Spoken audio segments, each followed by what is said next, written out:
Good morning, everybody. Welcome to another Grounded TV live stream.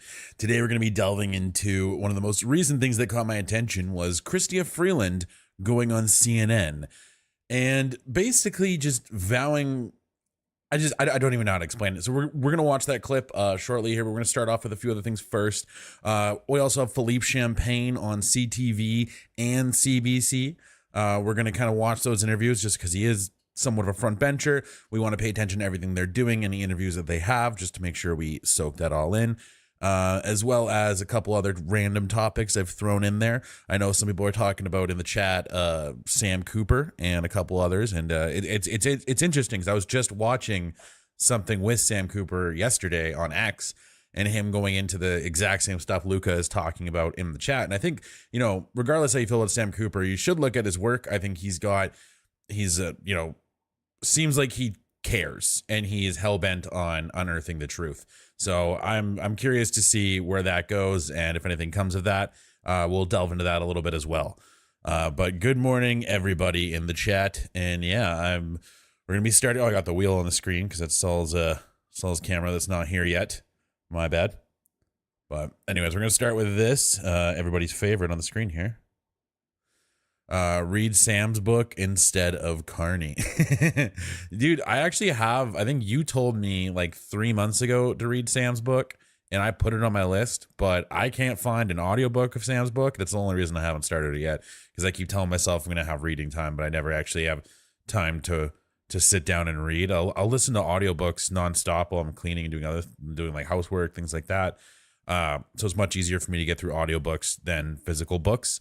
But if there is an audiobook version of Sam Cooper's book, let me know. I couldn't find it on Audible, so let me know if it exists somewhere out there in the spaces. I don't care if I have to pay for it. I'll definitely give it a listen. To do is make it in the United States. We don't need it from another country. As an example, Canada. If we make it in the United States, we don't need it to be made in Canada. We'll have the jobs. That's why Canada should be our 51st state. U.S. President Donald Trump has threatened to slap tariffs back on steel and aluminum. Remember, he did that back in 2018. This time around, though, it's 25% tariff on both steel and aluminum starting on March 12th. Now, before this latest escalation, Canada's premiers had already planned to be in D.C. this week. It was all part of a Team Canada approach to stop that other set of U.S. tariffs. Remember those? March 4th, Canada and Mexico could see 25% tariffs on almost everything we see. You see, that's still hanging over our heads, right? Like, I kind of forget it. Like, you know, it's easy to forget just because we did kind of get a huge break here, but I'm just curious to see what's going to happen. I feel like they're not going to end up implementing the blanket 25%. I think that's what this steel and aluminum tariff is. It's the start of more strategic tariffs that I think are definitely incoming to Canada. However, I don't think there will be a blanket tariff. I mean, you know, we'll see. There's been, I know some demands have been put out, and they were asking for a fentanyl czar to be appointed, and they appointed one, and we'll see if they're happy with it. I don't know, right? Like, it's almost like we don't know exactly where that goalpost is, right? And yeah, I don't really trust the Liberals to figure it out either. And that we send to the United States. Energy, though, we'll see just a 10% tariff. Joining me now to talk about how Canada will respond is Federal Industry Minister Philippe Champagne. Minister, thanks for joining us. Welcome back to Power Play. So today we know that Prime Minister Justin Trudeau in Paris did have a conversation with Vice President. That's CTV's audio. Come on, guys. This video's been up for 24 hours almost. J.D. Vance, specifically telling him that this would have a negative impact on jobs in Ohio, his home state. How did that conversation go?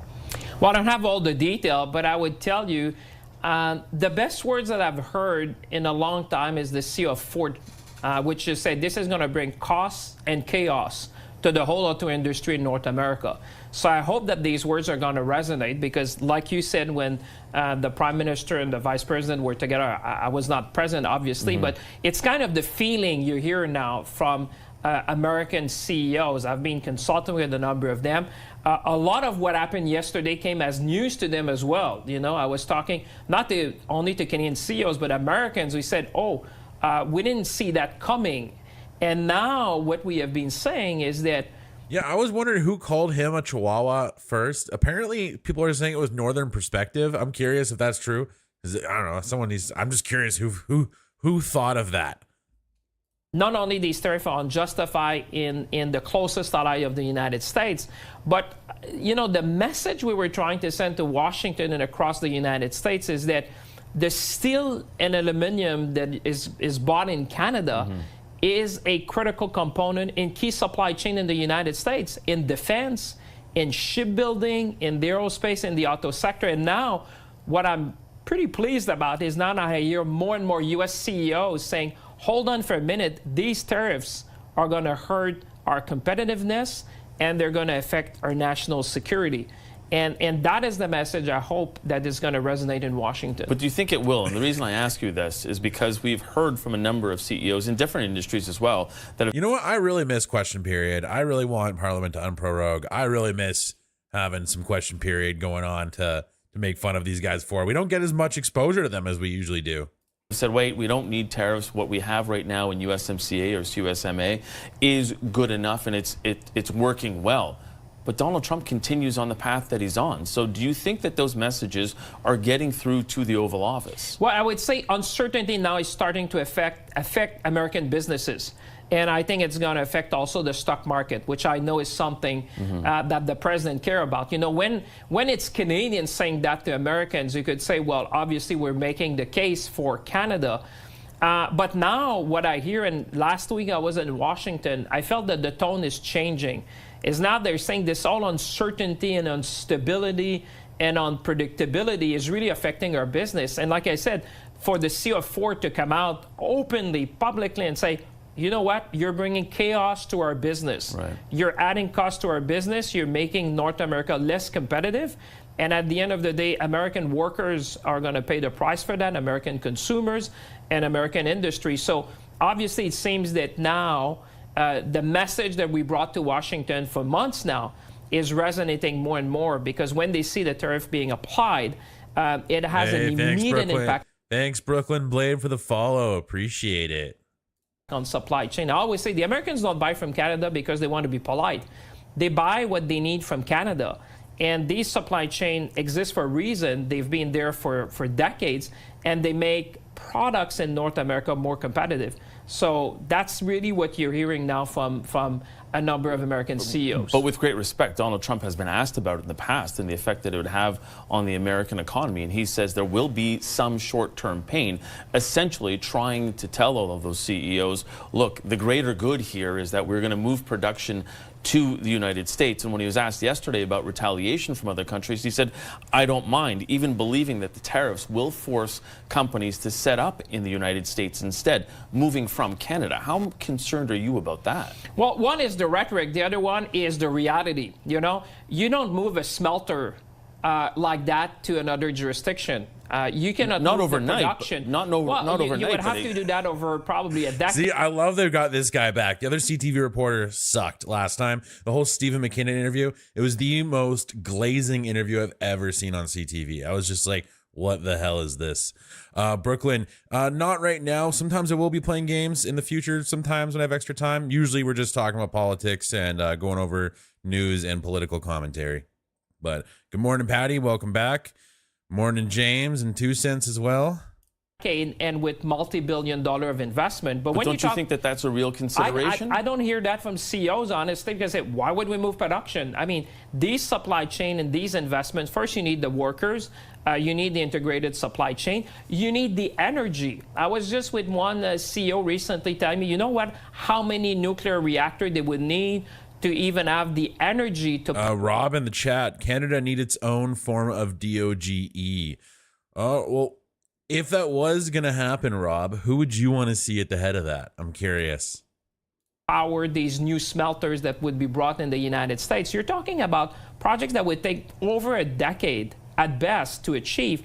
And what it would do, it would render North America less competitive, because there's a reason why they buy from Canada. We have been their biggest supplier of steel and aluminum for a long time. And therefore, now you hear more and more from U.S. CEOs that understand these integrated supply chain. Think about defense. Luca. This is not a small thing. you're affecting the supply chain of the defense industry in the United States at a time where we need to increase our industrial capacity in order to meet the challenge. I don't disagree with what you're saying, but military spending. But he doesn't seem to care about that. Donald Trump doesn't seem to care about affecting the supply chains. He wants those supply chains not to be integrated with another country, but to be just at home in the United States, even if it seems, this is what our read of is him, is that it doesn't matter if it takes 10 years, that's what he wants.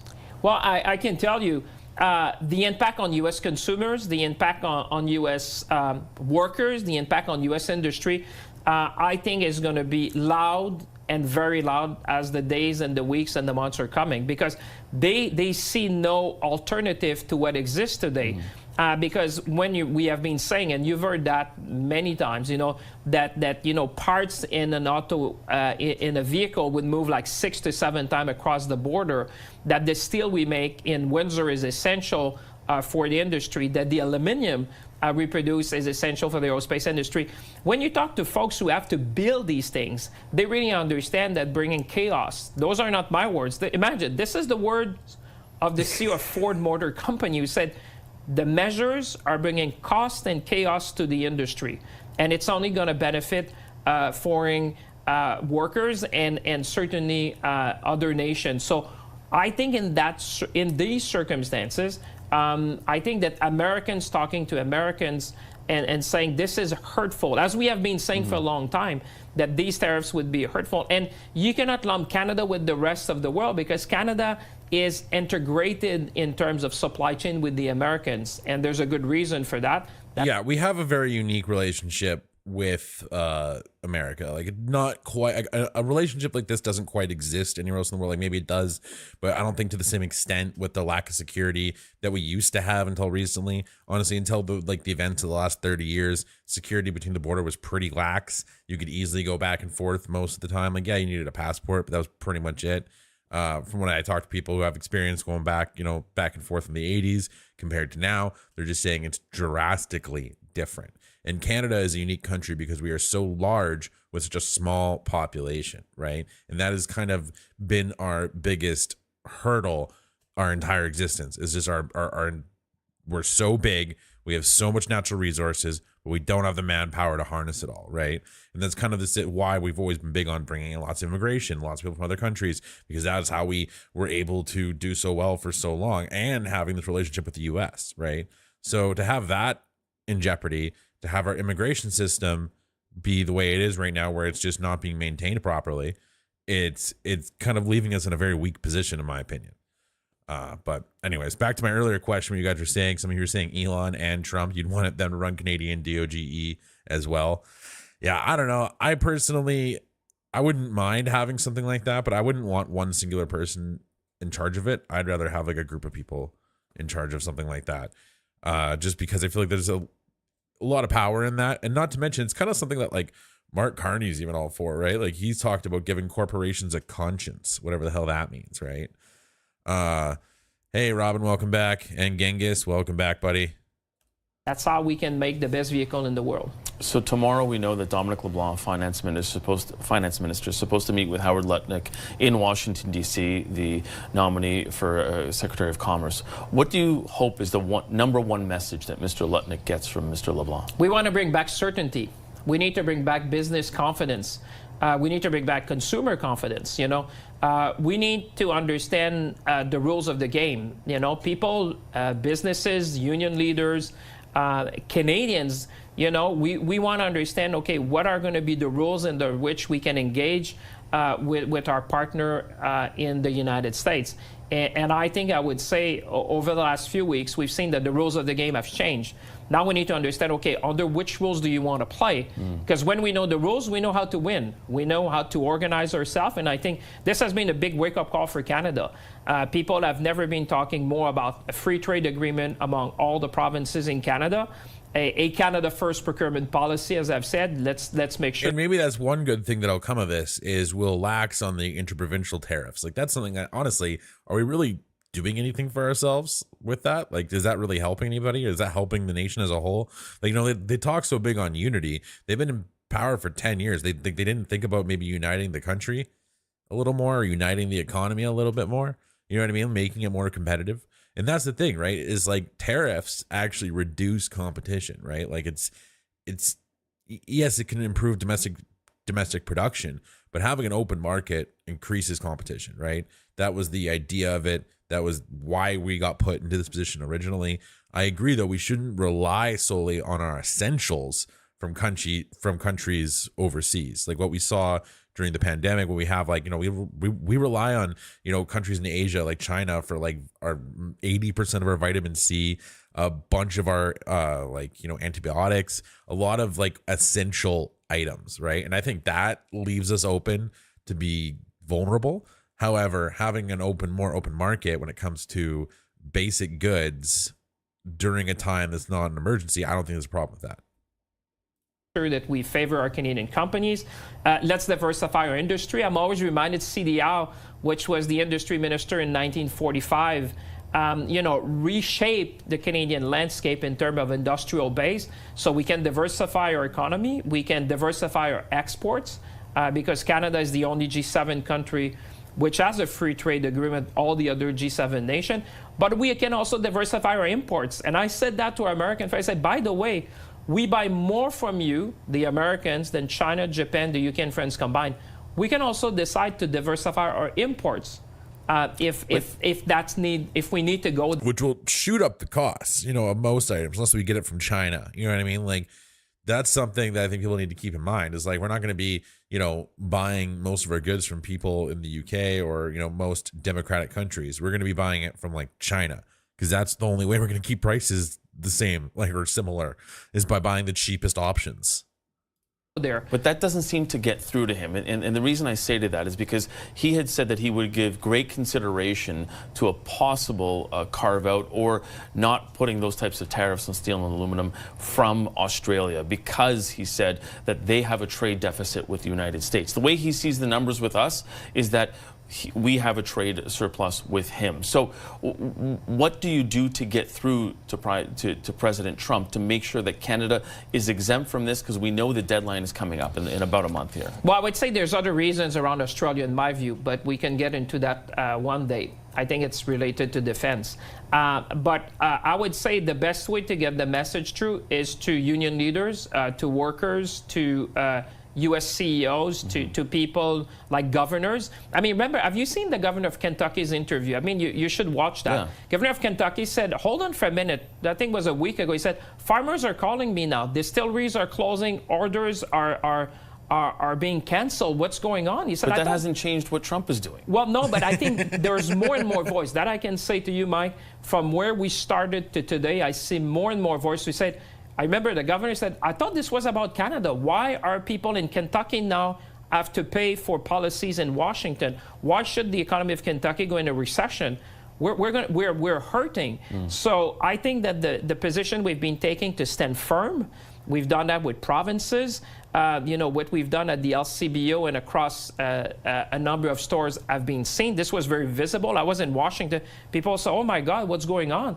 You guys are withdrawing American products. We said, not by choice, by necessity, because you're threatening us with tariffs. So I think what we need to do as Canadians is be united, speak with one voice, be firm.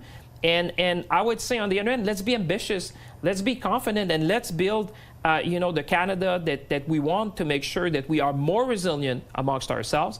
And I think if there was a time to do it, is now. And I think Canadians are ready for that. We're running out of time, but one last question. We know what Canada said that we were going to do to respond to tariffs across the board, those across the board tariffs. What is our response specifically on these steel and aluminum tariffs? And when will Canadians know what it is and how we will meet that moment? Well, first of all, our first mission is always to prevent these tariffs. We'll get a suspension. In this case, we'd get an exemption. So what we're doing now, we're consulting with our partners around the world. We're examining the fine prints because, as you know, the executive order has about 12 pages. So you need to understand all the impact upstream and downstream of the different industry, and making sure we send a very strong signal to Washington that we'll have a firm and strategic response to whatever tariff could be imposed on Canada. Will it be dollar for dollar, steel and aluminum? Listen, I hope we don't need to get there. I hope that we can achieve an outcome that would be a win-win. But one thing that they need to understand is that we will defend our workers in our industry. And they've seen that we've done that in 2018. So we have an historic of standing up for workers in our industry. They know that very well. So it'll be similar to 2018? Like I said, we are ready to do whatever it takes to protect our industry. Okay, we'll leave it there. François-Philippe Champagne, Canada's... Jeez, yeah, that was just... Like, I like this guy. I think his name's Mike Lecoutier, the reporter, more than I like the third stand-in they have with the Steve McKinnon interview. Obviously, Vashti, I think, is better, but he did grill him a little bit on a few things. But it's just like, how do you justify anything this Liberal government is doing at the moment? Like, it's just ridiculous, and, you know. And I'm honestly sick and tired of, like, you know, I miss question period. I miss being able to hear Parliament work and take, you know, things happening, dialogue being exchanged. Like, there's so much speaking time not happening for a lot of these MPs right now because of the prorogation, right? So people need to realize that these polls, they don't mean much till this prorogation ends. Like, to me, until the prorogation ends, like, you know, I don't think it's going to do him any favors. I think Mark Carney might ride a high until he gets into that House of Commons, but I don't think he's going to be able to stand up to be able to actually debate a lot of his talking points. I don't think he has it in him. I think he's just going to end up stammering and being kind of a spaz probably, or who knows, maybe he just will be cool and calm, but will just be too passive, right? We'll see. I really don't know what to expect. If it's anything like those committee meetings, which he was in, I believe, 2 or 3 different meetings for 1 or 2 separate situations. I can't remember exactly. They were, you know, he was grilled very hard by Pierre and a few others, and he didn't hold up very well. Like, he cracked pretty good, like pretty hard. Like, he seemed like he was like sweating, he was stammering a bit. Like, it wasn't like he seemed like he was having a good time, or like he was able to actually handle Pierre. Maybe he's been training or practiced for it since then, but that's what I mean. If Carney even gets elected as party leader, first off, I think he's the only potential candidate that could be a threat to Pierre. I still believe that.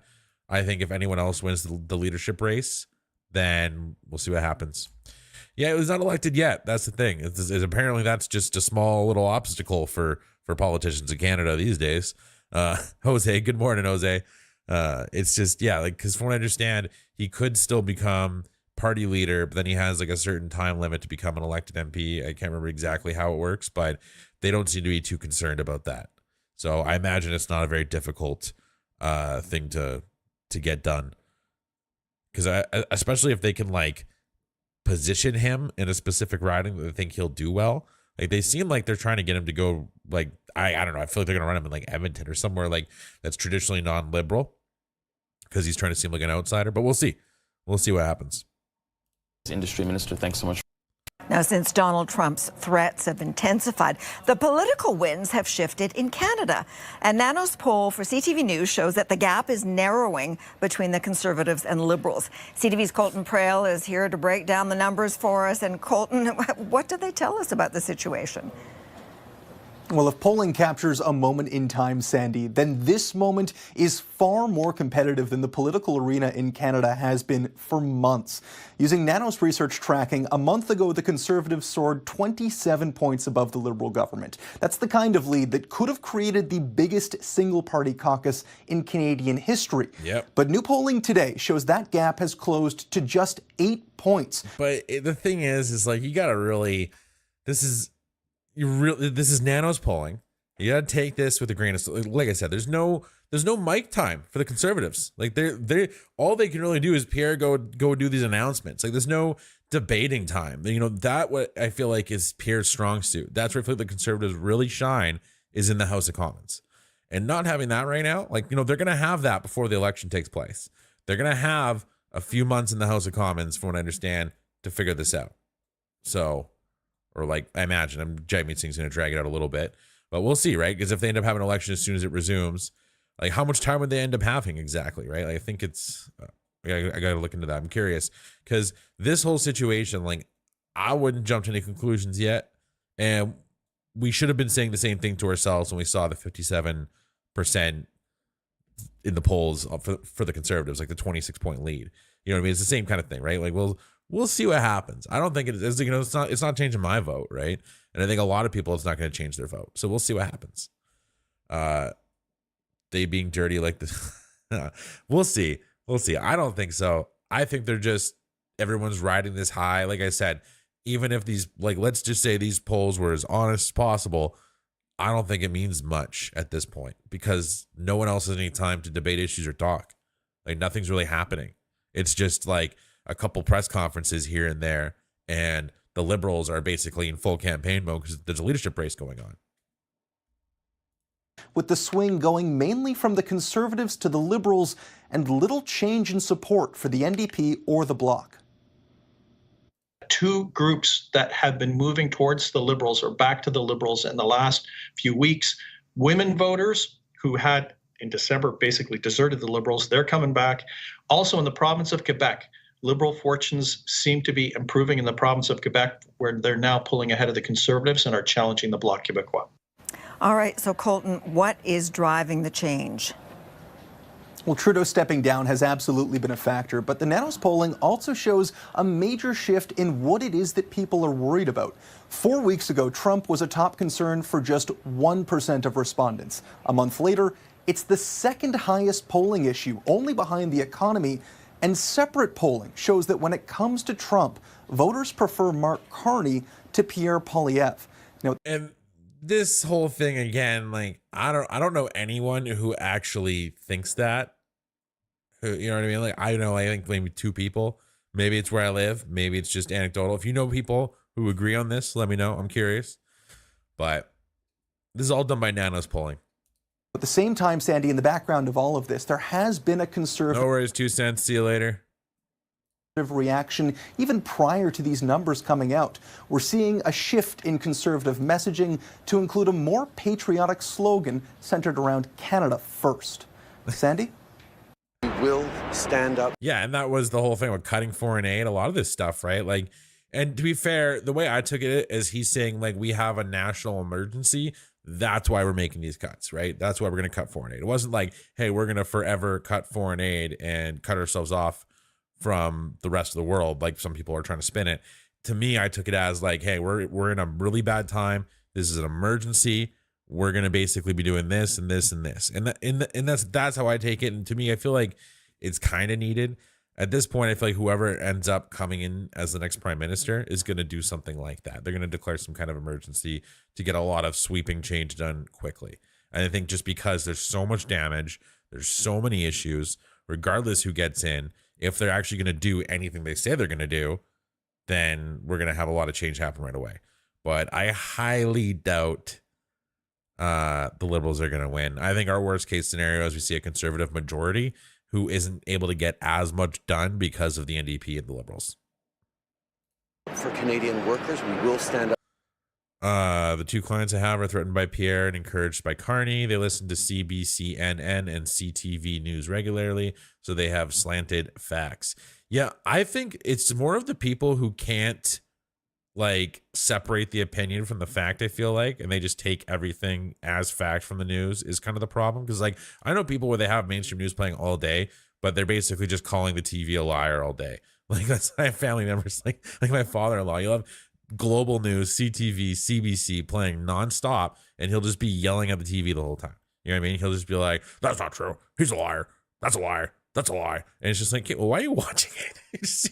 You know what I mean? Like, it's just like, you know, to me, it's more about separating the opinion from the fact. You can still gain a lot from mainstream media. Unfortunately, it's still the main way of communication from these politicians to the public, right? Like, even if any independent creators are clipping these mainstream media channels, like even Russell Brand clips mainstream media, even Sunshine Baby, everybody has to, because this is the way the industry or the whole system is set up. Well, that was actually my father-in-law was describing. My dad doesn't watch the news. He thinks it's all bullshit. He watches just like YouTube and Rumble all day. So Up for Canadian industries, and more Canadians will stand up for each other. This is a moment of pride. This is a moment of pulling together. The combination of Trump tariffs and Carney-Trudeau tax hikes would be an existential disaster for the Canadian economy. yeah, and people are basically, he's getting criticized by the Liberals for going and having that press conference because apparently he didn't discuss it with the premier of Nunavut before conducting all that. And the Premier Nunavut put out a very polite letter, which I guess we should pull it up. Or I just don't, I'll find it again because like I want to read it, because basically it was very polite, and it was just like he kept calling Poilievre Canada's next prime minister in the letter. He's like, I hope Canada's next prime minister. And I was like, seems like he thinks it's going to be Pierre. I don't think anyone cares what the polls say, right? And Nunavut's got a really unique form of political system. I think it's Nunavut and Yukon do. It's like this weird mixture of parties. It's like a council runs it, from what I understand. So it's pretty crazy. Prime Minister Justin Trudeau earlier today in Paris on what could be his last trip overseas as the leader of this country has been meeting with EU allies, discussing the rising tide of protectionism coming from the United States. You also heard there from Conservative leader Pierre Poilievre, who's... Yeah, he showed up unannounced. No, Justin did as well. But that's the thing, right? Is to me, it's all about what is, like, the leader seemed excited about the news. Like, he seemed like you should have just come talk to me when he said the people of, like, I love all these ideas in the letter, but I want the people of the North to sign off on it first. Because of their unique system, it makes sense, because like it's like a bunch of political parties running it together, right? So to me, the way that Premier wrote the letter was pretty cool. I thought it was cool to see how they're getting along in that letter. But Mark Miller, the immigration minister, was blasting it on Twitter like somehow Poilievre was this guy who just came inside and put his feet up without asking. You know what I mean? Well, no, I just think it's a courtesy. It's a courtesy just to even let them know you're coming to their province. But at the same time, Poilievre's not prime minister, right? Like, he is not bound to the same rules and obligations as Trudeau. He was coming in to do a photo op saying, this is what I pledge to do if this happens, if I win, or when I win, or if I win, or whatever, right? And the Premier Nunavut seems to think Poilievre's going to be Canada's next prime minister because he kept calling him that in the letter. So I really don't think anything bad comes of it or has come of it. I think it's probably a good thing this whole thing happened.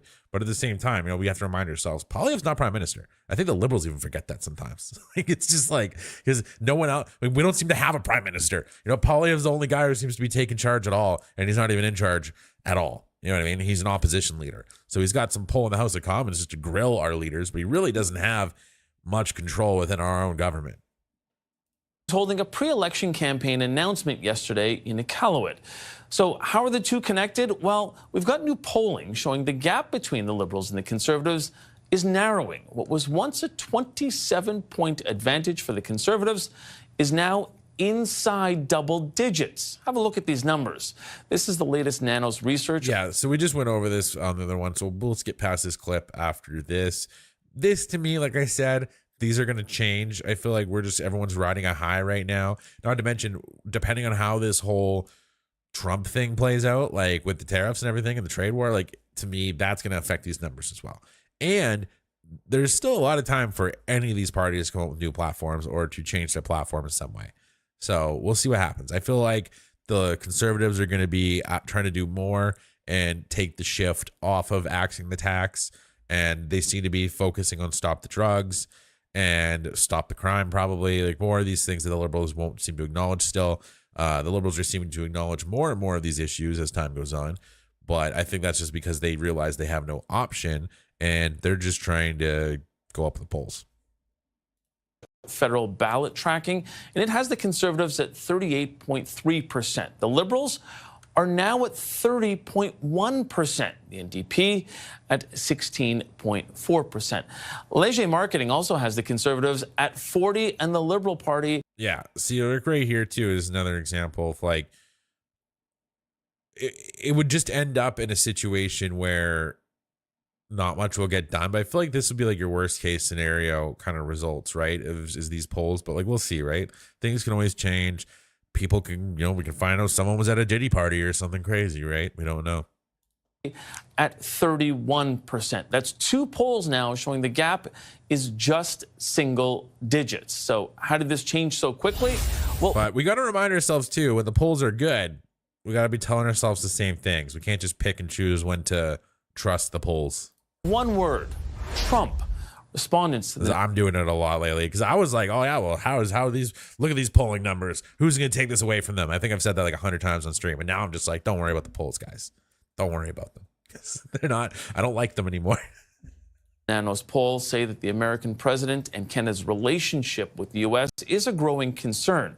Chief data scientist and CEO of Nanos Research, Nick Nanos, told CTV News that Conservatives have been caught flat-footed on the issue of dealing with Trump. So will we see Pierre Poilievre taking a Carney's vibe is more Moloch than Diddy. He's going to Bohemian Grove. tougher stance on the U.S. president and how we deal with him? Let's bring in our front bench. Joining me today, our former New Brunswick Liberal Premier, Brian Gallant. He's now the CEO of Space Canada. Former Conservative Deputy leader Lisa Raitt. She's the Vice Let's not President. spend too much more time on the polls. 13 premiers and territorial leaders are on a Convince America campaign to stop the trade war. They're in Washington on their first international trip together. CTV's Judy Trin is in the U.S. Capitol with them. And Judy, what is the group of 13 realistically hoping to accomplish, and what's been the response so far? Sandy, as chair of the Council of the Federation for this year, Ontario Premier Doug Ford is leading the charge, but there's a feeling he's losing the fight. Ontario Premier Doug Ford spoke about building a fortress AmCan, with Canada and the U.S. uniting forces to stop China from ripping off Americans. Let's protect against Chinese investment and ownership in strategically important sectors. But there didn't appear to be a member of Donald Trump's team in the room.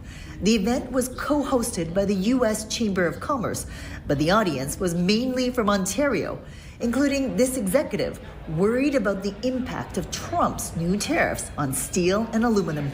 You worry about the best for our companies and our community and for our countries in general, so very stressful. One trade lawyer who has spoken to members of Trump's administration says there's no stopping the economic war. Trump wants to build up domestic manufacturing and pressure Canada to renegotiate the North American Free Trade Agreement before it comes up for review next year. You're on this inexorable march toward tariffs, but it doesn't mean that once tariffs are imposed and pain is felt in stock market. Yeah, that's a good point, Great Dominion. Polling for a party without a leader is not reliable. People impose their hopes on the party instead of seeing it for what it is. That's true. Like, until the leader's selected, let's not, give any of these polls much credit. It's go down. Whatever it takes to feel better. And prices go up, that the tariffs remain. Then there will be a question around reconsideration. The worst thing we could do as a country is not show up. That sends a message to the president that we don't care. We care. We care tremendously. Canada has prepared a rollout of retaliatory tariffs, but for now, the premiers are talking more about diplomacy and less about brinkmanship. She's having fun in the snow there.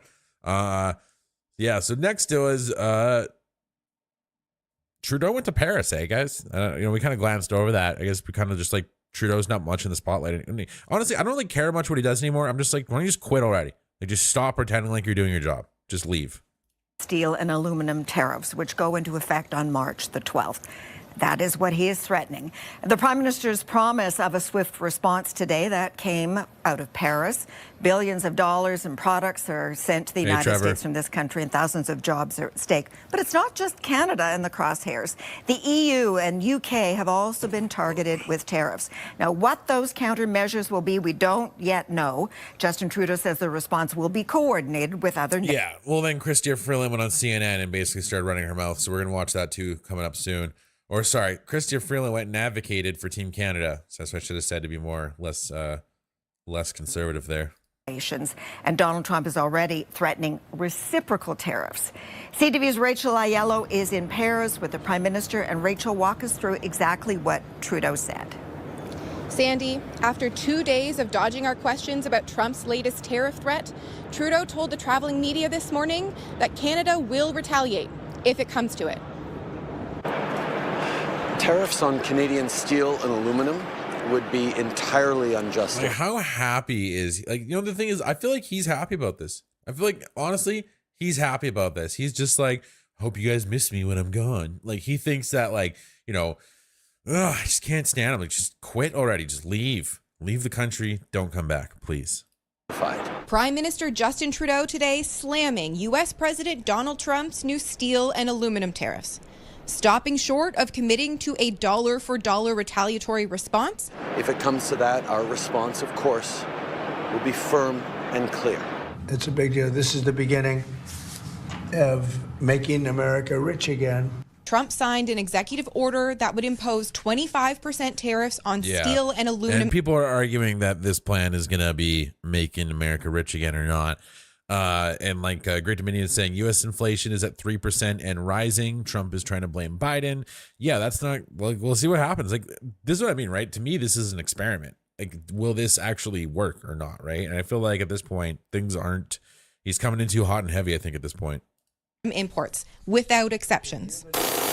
Canada did retaliate back in 2018 when similar measures were imposed during the NAFTA renegotiations before receiving a carve-out. We will be working with the American administration over the coming weeks to highlight the negative impacts on Americans and Canadians of these unacceptable tariffs.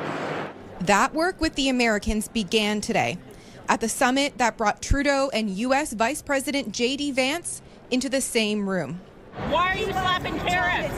Are you serious about making Canada the 51st state, sir? According to a senior government source, Trudeau and Vance briefly spoke, and the Prime Minister brought up how steel tariffs would impact Ohio, the Vice President's home state.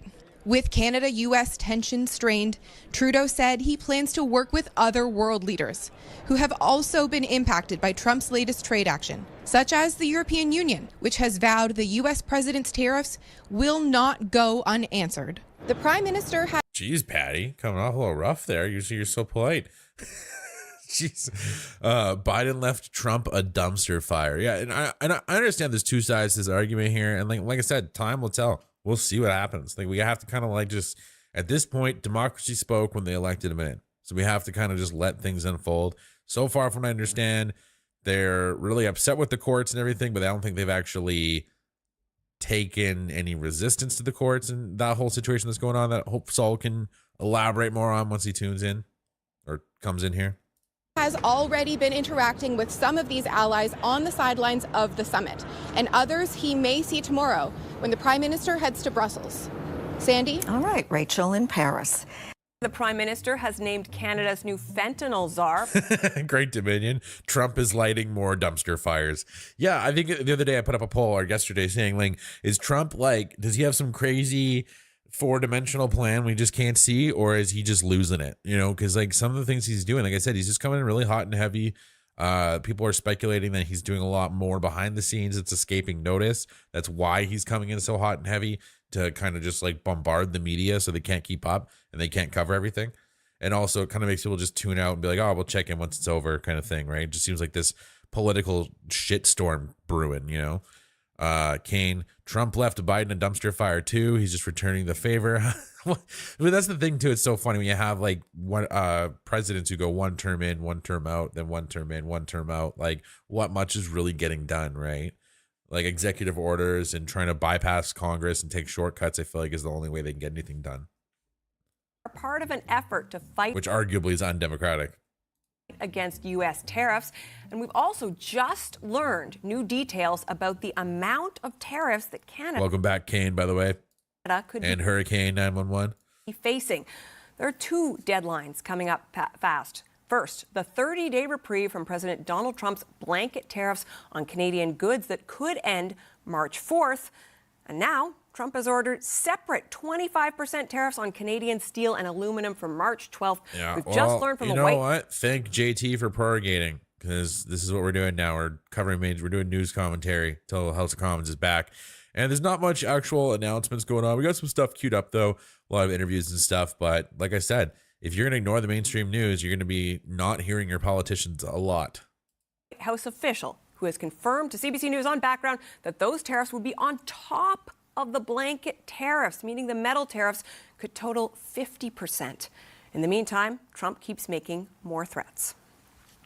Canada has a very big car industry. They stole it from us. They stole it because our people were asleep at the wheel. If we don't make a deal with Canada, we're going to put a big tariff on cars, could be a 50 or 100%, because we don't want their cars. We want to make the cars in Detroit. So I don't think he realizes how the North American auto industry works. I'm just learning about it. It's very integrated. This is going to hurt both sides pretty bad, separating the auto industry like this. What is Ottawa's plan to escape these latest tariffs, and what is the strategy to stop the threats for good? François-Philippe Champagne is the Minister of Innovation, Science and Industry. Minister, thank you for being here today. Pleasure to be with you. Perhaps, but I think I was also the bearer of bad news just there about the stacking tariffs. As I said, CBC News having learned that on top of the potential for these 25% tariffs on virtually everything, 25% on steel and aluminum. Has anyone from Washington passed that information along to you, or are you learning it from us? Allow me to focus on what we know for sure, because one thing we've learned in the last few weeks is to focus on what is signed by the president. You know, if that's what you've heard from the White House, let's wait until things are confirmed, because one thing you've learned... And the new czar is actually Davis from Corner Gas. They got Davis and Karen. We've learned is that things tend to change. You know, yesterday I was on the phone with CEOs of a steel company in the United States, and even them did not see that coming. And you know what was the most telling comments that I've seen today is the CEO of Ford Motor Company, going back to what the president said. You know the two words he used? This tariff is going to bring chaos and costs to the American consumers. So chaos in terms of the well-established supply chain that exists, because I always say the Americans don't buy from Canada because they want to be nice. They buy from Canada what they need, and they need the steel from Canada. They need the aluminum from Canada. And at the same time, you say cost, because we've been saying all along, there cannot be tariff without impact, there cannot be tariff without consequences, and it cannot be tariff without cost. But now... See, they keep saying this, but I don't think he cares. I think they know this at this point. They have to know this at this point. It's going to be causing consequences for both sides. I don't think they give a crap. That's the thing. That's really what it is. And they keep repeating it like that's supposed to justify everything and they should just stop. They're being a bully. But it's like, why don't you just improvise a little bit here? Try and figure something out. Put something on the table. You know, do something. What I felt from my meeting in Washington last week is that the tone is changing. Now it's American CEOs which are speaking up. Initially, they were talking to us on background. Now they're saying that for the Ford Motor Company CEO to say that very publicly, chaos and cost, those are two powerful words that is sending out to make sure that Washington understands this is going to disrupt American manufacturing capacity, being less competitive. Yeah, like arguably these are like sanctions. You know, tariffs of this size are arguably sanctions. And I would say even be dangerous and diminish the capacity in terms of shipbuilding in the aerospace industry and the defense industry. I appreciate your desire to be cautious when, as you say, the ground has clearly been shifting. But I would still ask you, what would your message be to, you know, workers in the aluminum and steel industry, the people who are running these companies who may have heard here for the first time today this idea? We're going to fight. But 50% tariffs, like surely 25% was bad. That's going to... We're going to fight, and honestly, what I hear from U.S. CEOs now, these type of tariffs would have a dramatic impact on U.S. capabilities in the United States. Let's remember that our steel and aluminum go into not only what is needed in America, but, for example, in critical supply chain for their national security. When you talk about shipbuilding and when you're talking about defense, I think you'll have more and more voice in America. I had calls today, people are saying, hold on for a minute. This is going to affect our national security. And I'm sure that there will be more and more voice who are going to say, hold on for a minute. If you're doing that, it's America is going to have to deal with that, and that could impact the national security. And then, you know, there's a nexus today between economic security and national security. And what we need is, like, the premiers are in Washington, but like we did last week, and we're going to continue in doubling down, we want more American voice to speak up and say this is going to be damaging to the economy of the United States. At the same time, Donald Trump is saying no exemptions, no exceptions. How confident are you that Canada can get one, given that he has explicitly said that won't be the case? Well, we have a history with them when it comes to tariff. You remember on steel and aluminum last time. It lasted almost a year last time. In 2018. Yeah. But they realized two things. They realized that we were firm in our response and that these tariffs would impact U.S. industry. Yet they did it again. Yeah, they did do it again. Thank you for saying that, CBC. I was just about to say that. She's. Well, listen, and that these tariffs would impact U.S. industry. Yet they did it again. Well, listen, different time. This but is what I we're think trying to say. Is like, come up with a new idea. Think of something. Like, you know, it's just like this idea of just complaining about it. What is it solving? What is it doing? Now, more than ever, honestly, sometimes you have to say to our best friend in the United States and our ally, if you say no to Canada, who are you going to say yes to? The world is watching. This is very serious. And why I'm always coming back to the point of shipbuilding, of defense, is because those are key industries at a time where there's more turbulence in the world. We need to make sure we shore up our manufacturing capability. We talk a lot about military expenses that we'll have to do. I would call that investment. But in order to do that, we need to build up our capacity, our industrial capacity. But one thing, Canadians are resilient. You know, CZAR in 1945 reinvented the industrial landscape of Canada. So, you know, there's many things we can do in this country. We have a Canada Free Trade Agreement that we can do and that we're working on.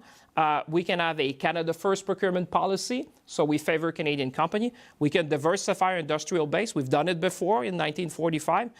We can diversify our exports. We're the only G7 with a free trade with all other G7. And we can diversify our imports, because I always tell them, by the way, we buy more from the Americans than China, Japan, the UK, and France combined. We can buy from others as well. We can buy locally, but also from other markets. I want to talk about not only how you'll respond in terms of policy that you've clearly laid out there, but you said yesterday Canada's response to tariffs would be clear and calibrated when it comes to the question of counter-tariffs. It'd be clear and calibrated. You can tell right now. He's like, oh, crap, I said that. And I appreciate weeks to go. We're not there yet. But if indeed we are facing this, is your argument right? Yeah, I'd love to see those quotes, Luca, of the book, because, like, I just have a hard time saying he's outlining his hate. He has a hard-on hatred for the West. That, show me the quotes. I'm still listening to the book. I just take it as kind of like an ideologue. He looks at himself like he's somewhat of like an elitist above everybody else. That's what I get from him so far, reading his book or listening to the audiobook that he's narrating. However, I'm only on chapter 5. He did kind of speak in favor, but criticized Karl Marx. He does the same thing with Lenin. He tries to say the pros and cons of what they did, essentially is what he's doing. But yeah, please post him here. Okay, yeah, sure. Post them in. The exact quotes, please. Now, dollar for dollar retaliation on these steel and aluminum tariffs, or are you does clear and calibrated mean something more targeted than dollar for dollar? We are prepared to have a very robust response, but so we hope. No, but I just say our mission today is to prevent the tariff, is to do what we did last time. You don't want to escalate. Hey. You didn't prevent them. There's Saul. No, but at least they're suspended. Hey, what's up? Not pretty quick. Okay, no worries. Yeah. For 30 days. We hope we're not going to have to go there. We're going to negotiate with them to provide, you know, you cannot treat Canada like any other country, because the American industry, and I saw the interview before, but the reality, if you talk to CEOs, remove the politicians from the equation. If you talk to people who have to build stuff, if you talk to union leaders who know their members, they'll tell you, you know, they don't buy from us just to be nice. They need that, because if they're importing from Canada steel and aluminum, it's because they need it for their own industry to be competitive and also to make America more secure in their supply chain. So my point would be, hopefully we don't have to get there, but one thing they know, we're going to be firm, we're going to be targeted, we're going to be strategic, and they know that because they've seen us last time. We've played in that movie. They understand that we are, the Prime Minister said it, we're Yeah, I'm watching Breaking Bad right now, and that's like a huge part of the plot, Hecker. Have you not seen it before? No, I've seen it before. It's been a long time. Oh, okay. And I was in high school when I first watched it. So yeah, me so too. Much just went right over my head. I'm rewatching it. I'm like, oh, I've seen it twice. This show's messed up. Actually, that show was the first show I ever saw where like there's so much foreshadowing in it. Like if you'd seen the show before, you notice these little things they do, like they'll allude to stuff that's going to happen later in the episode. Yeah, but anyways, so we're just watching Philippe Champagne on CBC. There's only like 5 minutes of this left. This isn't the whole. This whole video is like half an hour, but it goes into a panel. We're not going to watch the panel. We're going to skip to the next video after his interview's done. Focused on making sure that if we have to impose a retaliation, that it's gonna be in a place that it's gonna be felt by American consumers. I'd like to zoom out and just understand a bit how you think of the big picture. Fox News, Trump saying if there's no deal with Canada, he will also put 50 to 100% tariffs on Canadian cars. He's mentioned semiconductors. Is this, to your mind, the economic force that Trump was talking about when he said he would use economic force to make Canada a 51st state? Are we already The living sanction tariffs? that force? You know, we're taking it step by step, day by day, like you, in a way that we've seen. And by the way, it's not just Canada. I was talking to some partners around the world. People are watching because he's things pretty are evolving. fixated on us, though. Yes, but one thing honestly, I kind of like this reporter. She's just like making him like question himself. You can see it in his face. Like, does this look like a man who's confident right now, or does it look like a man who's doubting himself? This guy never seems confident. To say is that by doing that, by bringing more uncertainty and insecurity and instability in the market, this is going to affect U.S. markets. It's going to affect U.S. consumer and U.S. industry. That's the kind of voice you start hearing and say, you know, that kind of... he basically did a whole media tour. So he's did CTV, we watched earlier, and now he's on CBC. And he's basically just complaining the whole time while being grilled. He's just like complaining, saying, well, it's Trump's fault. We don't know what to do. Like, that's basically what he's saying. It was what It I looks get like from a it. dog that would like hide behind its owner whenever it sees Dude, another everyone dog. was calling. I'm trying to figure out who called him a Chihuahua first. It was either Canadian Looney or Yeah, I Northern can't Perspective. unsee it now. Whoever we got multiple whoever did people saying Northern Perspective called him it first. So I'm just curious. Whoever came up with that deserves a coffee. Spot on. Approach He does look like a Chihuahua. Best friend and ally of the United States. The world He is kinda watching. sounds like if you're one, going to too. do that to your best friend and your best ally, obviously the world is going to be looking at that and say, you know what? We probably need to diversify. We probably need to form other partnership. And I think on our end, we will always trade with the Americans. But one thing that has happened is that the rules of the game have changed. And you know what? What he's done is galvanized Canadians. It's kind of a wake-up call for our country. Now we say things that look impossible are going to be possible. A free trade agreement, making sure that we have like a Canada First procurement policy, that we diversify our industry, our market. I think that he's galvanized. I've never seen Canada more united than today. And that show of force. Honestly, they've been pretty united on just hating you guys for a while. Honestly, like 80% of Canadians just despised your whole party until very This recently. is not very. Yeah, I feel like that's a more uniting thing is throwing Trudeau out right now. Yeah, like this whole thing is like you're trying But to the rebound for the spin this Liberals is honestly crisis. so. As much as everybody like you can be sad about the polls, it's hilarious that as soon as he dropped out, the polls start skyrocketing up. Like he was literally the problem. The polls Everyone are just hates unstable him. right now, right? And like, Oh, yeah. I was think it saying in the Great chat, Dominion too.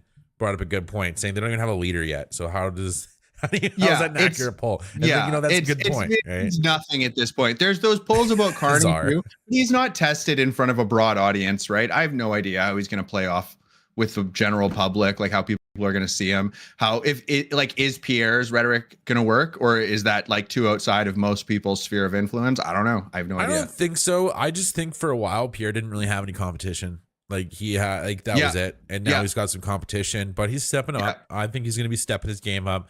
I think we're going to see the polls stabilize a little bit more. I think we're still going to end up with a conservative majority. Like I was talking about the Premier Nunavut, who wrote a letter to Pierre about because Pierre went and pledged an Arctic base and all this stuff, and everyone's grill. And then the Liberals are saying, how could he not talk to the Premier of Nunavut? And as I'm talking about it, Who cares? I realized I'm like, he's not even Prime Minister. He doesn't have to. Yeah. he just, He He It's showed not up like an for a official- photo. yeah. You know, he was like the plane's in the back running still. Like he clearly just like parked, got out, did it. I mean, it and probably left, would. You know? I feel like that's probably Pierre's biggest weakness is that he's not really like he doesn't come off like a people person that much. I think he's good with his constituents, but like other people in the House of Commons, like I mean, even the thing with not calling, why not call the Premier? The Premier would probably have supported what he was doing anyway. Well, he kept calling Poilievre Canada's next prime minister in the letter. And Yeah, Mark Miller so- was and if Mark Miller had, I don't know why, but Mark Miller blasting it somehow got in my feed because I guess I shit post. I used to shit talk Mark Miller and other liberal MPs more than conservatives. So X is showing me all these liberal MPs. Yeah, I get the same thing with conservatives. Yeah. So basically, I'm seeing Mark Miller repost this. I'm like, what is this letter? And I read the letter. I'm like, how is this making him look bad? If anything, this guy's calling him Canada's next prime minister, saying these are all great ideas.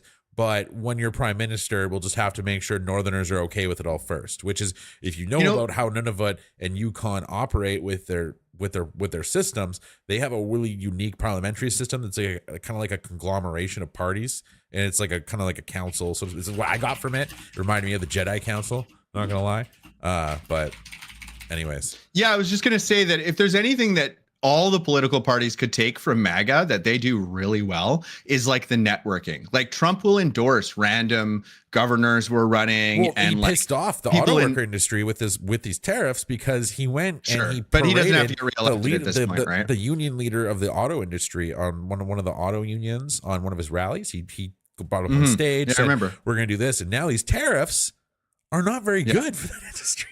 No, they're definitely not. Yeah, it's not good for them. So yeah, it just. I don't think he cares. You know what I mean? I don't know if it you're matters already anymore. kind of like. People need to realize that like Trump's a politician. He's a narcissist. Every politician is a narcissist. Even Polyev. I agree to some level they are. Some just more than others. Yeah, you know what I mean? Like you have like Jagmeet Singh and Trudeau, just like the top pinnacle of it, in my opinion. But I think people miss this stuff too. Like when we were watching that RFK Senate hearing and the thing where he was, or sorry, it was the confirmation hearing, not Senate hearing. But yeah, he was saying how like he's going to fix all these problems and stuff. And it's like, I don't like the idea that there is a lot of problems. Everybody was just waiting for you to show up and fix everything. It's so like with the food industry, it is narcissistic in my opinion. Like with what RFK is going to do for the food industry, I think is going to be huge. I think for the food industry. I mean, the only way you're going to do, but it might cause prices to go up a little bit. People need to realize that if they're going to be healthier and increase regulation in that area, prices might go up for some items, right? Like that affects the price here. But in Canada, I think for sure. Ultimately, as long as people understand what they signed up for, I don't think there's a problem with it. Like I personally, I don't know. I have some doubts about RFK Jr., but for a while, like I remember listening to all his speeches. Like he used to do like 2-hour-long speeches, his podcast tour. Heard him talk a lot. Like he's a good talker, very fluent. But anyways, we'll get back to this. Not get too sidetracked about RFK here, but I think is being noticed not only south of the border but around the world because they know that I was just saying working. The idea that you single-handedly are going to solve a problem that people have been trying to solve for decades is, I feel like it's a little narcissistic. You think that the problem's simpler than it is, probably. This is the face of that for sure. Who, this guy? Yeah. You say best friend. These people are all like that. Trudeau's like that. Protect us militarily. He continually talks about Canada not being a viable country. They're just going to get some water. Do we, as Canadians, just have to accept that we are going to have to weather these insults for 4 years? Because I don't see anything anyone in Canada can do to get him to stop talking like that. Do we just have to like eat this for the next 4 years? No, we have to push back.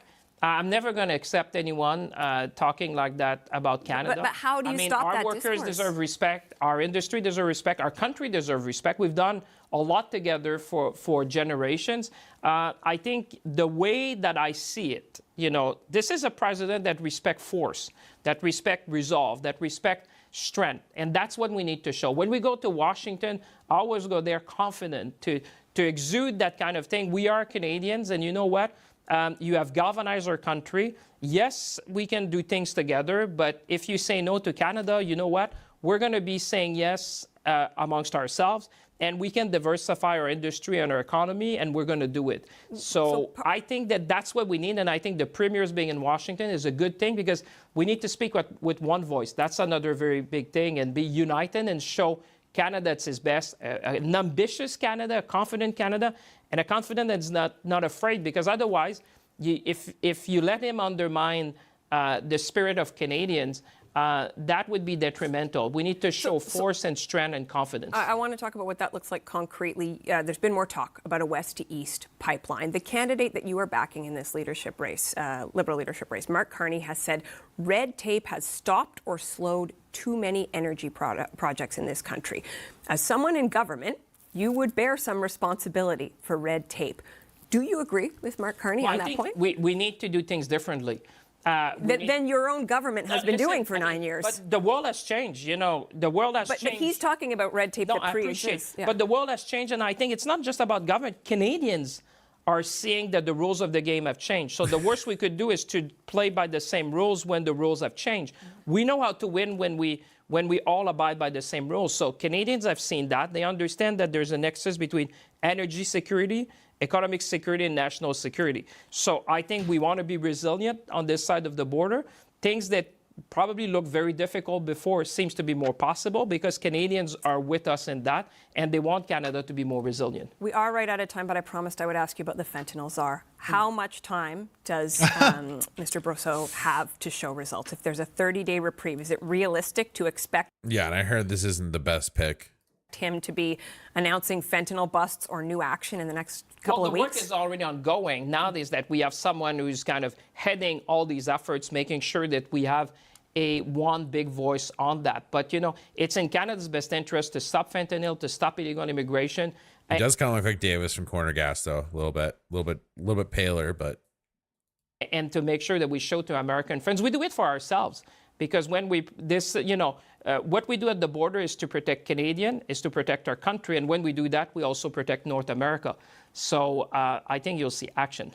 Okay, we are right out of time. Thank you very much for being here in studio today, Minister. Appreciate it. It's always a New tonight, Trudeau threatening Trump, the outgoing All right, Canadian here's Prime the Minister. main headline, guys. Now that Saul's here and gone through other stuff, basically was just kind of waiting for Saul to show up, and now he's here. So we're going to be going to the main event here now, Thanks guys. for waiting. Sorry it was taking so long. Oh, it's all good. I had tons of. I wanted to always cover around the same time. the Philippe Champagne stuff anyway. So now we're getting to Chrystia Freeland on CNN representing Canada. Holy. So yeah, Well, Canada's she's better Freeland. than Jagmeet Singh. Yeah, but arguably, like, anybody would be better than Jagmeet Singh. Like, I'd be better than Jagmeet Singh. Like, anybody would be better than Jagmeet Singh. That's Anybody. true. Anyone's but unqualified. Like, yet. it's I'm not just very high saying bar. she's like a more, that makes sense for her to go speak for Canada, you know? Does it? I mean, she's Minister pretty Warren- close to the leadership, don't you think? The leadership that's on its way out. Yeah. That's literally like. Who should they got be the door talking to open. then? Honestly, I don't know what the point of this is at all right now. Like, maybe we should unprorogue Parliament and just let our government work, and then we can figure this True. out together as an actual Team Canada approach by the people that we elected in, not Oh, yeah, it was by actually- just a handful of them. I was talking about this with Dad earlier about how I think that a good thing that Pierre could do is honestly, he could just come out against Trump a little bit and say what he's doing is anti-democratic. We have an anti-democratic leader right now in Canada. And, disavow Harper for doing the same thing and say, I'm going to value democracy. I'm going to value keeping the House of Commons open. What Harper did, like, I'm not a big fan of Harper. Don't get me wrong. Sure, but this at the is same worse. time, I'll agree. I'll this is give it worse that. than But I'm what just any saying to leader's ever done in signal Canadian history. I think, he's at this losing point. leaders to the middle, or he's losing support in the middle right now. I'm saying that's something he could do. It would go a long way with me. I would consider just going with him if he was going to take that strong of a stance and say he was going to make it really important or make it integral to his campaign to not do stuff like this. I don't think he will. I mean, he's already talked about using I just think notwithstanding clause. I and like his stuff, approach but- of Canada first. Like, he doesn't even need to put a focus on it. Just Canada first. You know what I mean? Like that. It's just a that's the slogan, idea, though. right? That doesn't mean anything. Well, no, it's the approach, Canada first, and that's not just the slogan. I Like, guess well, it is the slogan, but at the same time, it's what he's been doing, right? He hasn't given me any reason to believe he's not Sure. going to put Canada first at this point. The way he's been talking about, Yeah, I don't think he building up would. I'm our not national saying that. defense, bolstering the Arctic border, getting rid of the drug, trying to fight the opioid crisis has been ongoing for like 11 years now into this, like since 2015, 2016, since the crisis was declared or whatever. And we're in this, and all our Liberal government has done is just like try and remove regulation that got in their way and install new regulation that favors their whole scheme. Like, I feel like this whole party is just designed to make money, and that's what they do. Like, they're just designed themselves in a way to funnel taxpayer money into their own accounts. I feel like that's what they're doing. I don't think it's that bad. I feel That like seems it's a that little bad. bit And I feel like extreme. maybe, I mean, the other, if you know what I mean? Like, I just feel like it's that bad. Like, it's that bad. If it comes out that it was that bad, like I'll admit it Like with for these sure. liberals, but like I feel don't like see that anyone who yet. had a problem with it slowly got removed. Like Jody Wilson-Raybould, all these liberals that left, I feel like all of them slowly just left. Right now, what are we left with? Right? Like, it seems like every single I don't know. minister who's on the front bench has some scandal, something they signed they shouldn't have, and I feel like maybe he was just going around making them all do the dirty work, right? Give them these nice titles and positions. Like, How oh, now much you're in this money nice are you title. going to be Why don't getting you out of just that? sign How this much money for do you me, think right? Trudeau's Like, made doing that? a lot. Like, How I much? think he's didn't like what it was his it's like probably like I think it was like 300 million or something last I looked into it of his net worth. It was like 300 From what? 400 million. Because you can see his public holdings. Isn't all his finances public? That we know of. But I don't think it'd be very hard. Oh, so you think it's like behind the scenes? Yeah, I think it's obviously like I don't think they just have it right in the open if they were doing that kind of stuff. Like it's like we liberals have been caught doing this stuff.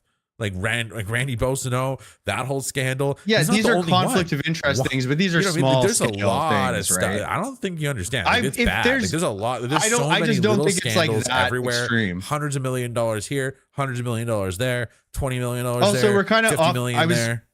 trying to say that the problem here is that we get this constantly escalating breach of norms every new administration. It's like Harper breaks this norm here, and now that's like free and clear for Trudeau to do. And then everything is are we just going to keep on ramping up that, like ramping up the disrespect of the institutions we have here and of democracy? Like, is he just going to prorogue just as much as Trudeau and it doesn't matter? This is just what we do now. The whole point Nobody is respects actually, it.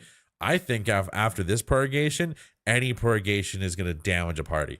I think people are pissed off at this right now. People are frustrated. I don't know They're if that's angry. the case, though. Like, what do you mean? What do you mean you don't know if that's the case? I don't think that everybody is mad about proroguing because we can't even admit that it was like Pierre should maybe say, yeah, I didn't think it was a good idea when Harper did it either. And you're saying that's unnecessary. So I'm saying most people don't even remember Harper did it, right? Most people just Harper barely even know. Like, but there wasn't a crisis. There wasn't this national crisis, this trade war, these why did he warlike do it? sanctions hanging over our head. He did it for the same reason Trudeau's doing For it. self-interest, But right? the problem Yeah. is that is something that's been done, and Harper It's wasn't bad. the first. It shouldn't be Harper done. wasn't the No, first. he wasn't. You're right. This That's norm what I'm was saying set is it like keeps 20, getting 30 ramped years up ago. every time. This And I norm think was set that's like 20, bad. 30 years ago because people just stopped giving a shit about, people This got is what too I mean, complacent, yeah. I think, in society at that point. But people care now. People care. We And I think it's constantly pretty push the obvious. line further All and this further Liberal and Party further. has done is remove any red tape that was inconvenient to them and install more red tape. Yeah, that's what that this is somehow exactly what makes I'm them saying, though. wealthier. This is exactly, you're missing what, because the whole point of what I'm saying is that, yes, we just keep on moving the red tape and putting it further down, pushing the boundaries as much as we can. Every administration is doing this over and over and over it sounds again. like Pierre will not do that. And it sounds like, from what I get it, Mark Carney's going to Well, be he said he's going to use the notwithstanding clause, which would be unprecedented. Nobody's done that yet, right? So that would be another breach of norms, right? Well, because he was going to be declaring a national emergency on the lack of bail, on the bail reform thing, right? And that was his whole idea. Sure, but I'm It's just like, saying this it's is so another breach bad. of norms. This is an emergency. An incoming so administration. I would declare an emergency and use the notwithstanding clause to enforce the provinces to enact that. You know what I mean? Like, to me, I just feel like that's something I guess That's I fine, agree but with at the end of the day, it's right? norms. And I think a lot of Sure, people do but it's a agree with breach of that. norms, right? I guess, yeah. But It's at pushing the the same time, boundary. So now the next administration, the next liberals that come where in, are or you going NDP or with this? whoever. Like, I don't understand what your My whole point point, you don't understand the point that you shouldn't push the boundary further and further every time. And that now, if he does use the notwithstanding clause, every future administration is going to be greenlit to do it because it's already been done. There's nothing even novel about it. I right? understand what you're saying, but I don't understand how we got from Trudeau proroguing to that. I don't understand where you're trying to go here with this.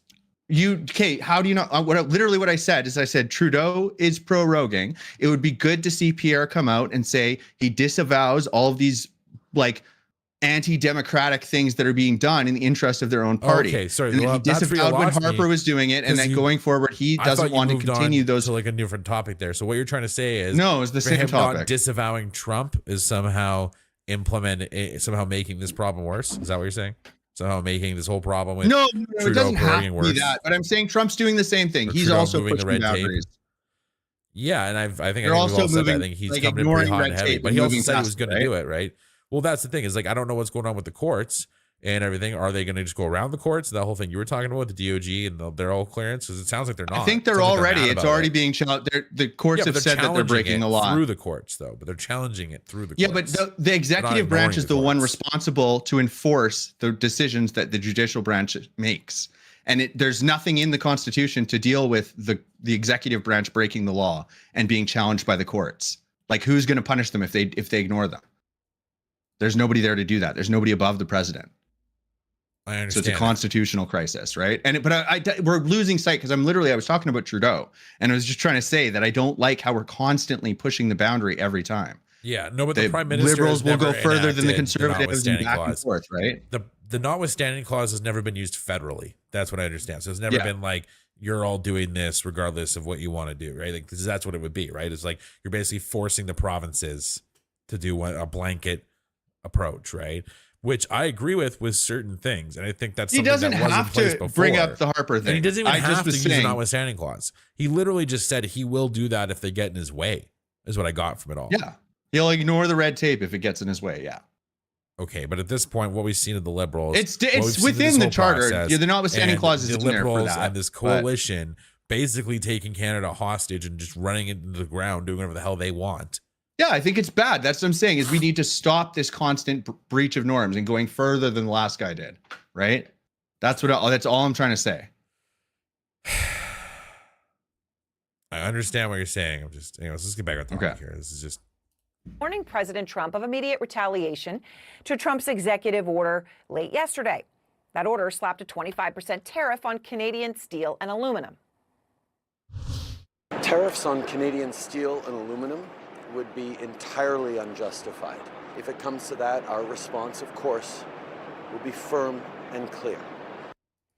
Now, keep in mind, the United States buys more steel and aluminum from Canada than anywhere else in the world. A quarter of all U.S. What's my double standard? I'm saying it's bad for the Liberals, and I'm saying that I hope that they also will, that he's not going to do what Trudeau has been doing. Because it seems like everybody just sees, oh, well, the last guy did it, so I might as well do it too, right? I don't get that at all. And I feel like you don't watch Pierre enough to actually like understand. I feel like you just kind of like glance over everything he does. And the thing is, how I'm basing it on his saying he's going to use the notwithstanding clause. That's a breach of another norm. He's willing to push the boundary even further, right? Okay, but like at the same time, I'm just saying that I guess to me, there's a difference between a government that seems to be working against Canada's best interest and a government that seems to actually put Canada's best interest first. I agree. I've said I would support Pierre over Trudeau if I had an option between those two. I've already said that. I'm not disagreeing. But now you're with saying you he needs to disavow Trump, otherwise he's not going to get the Senate vote. No, I didn't say that. What are you talking about? That's what you said earlier. I didn't say that. I said it would be good.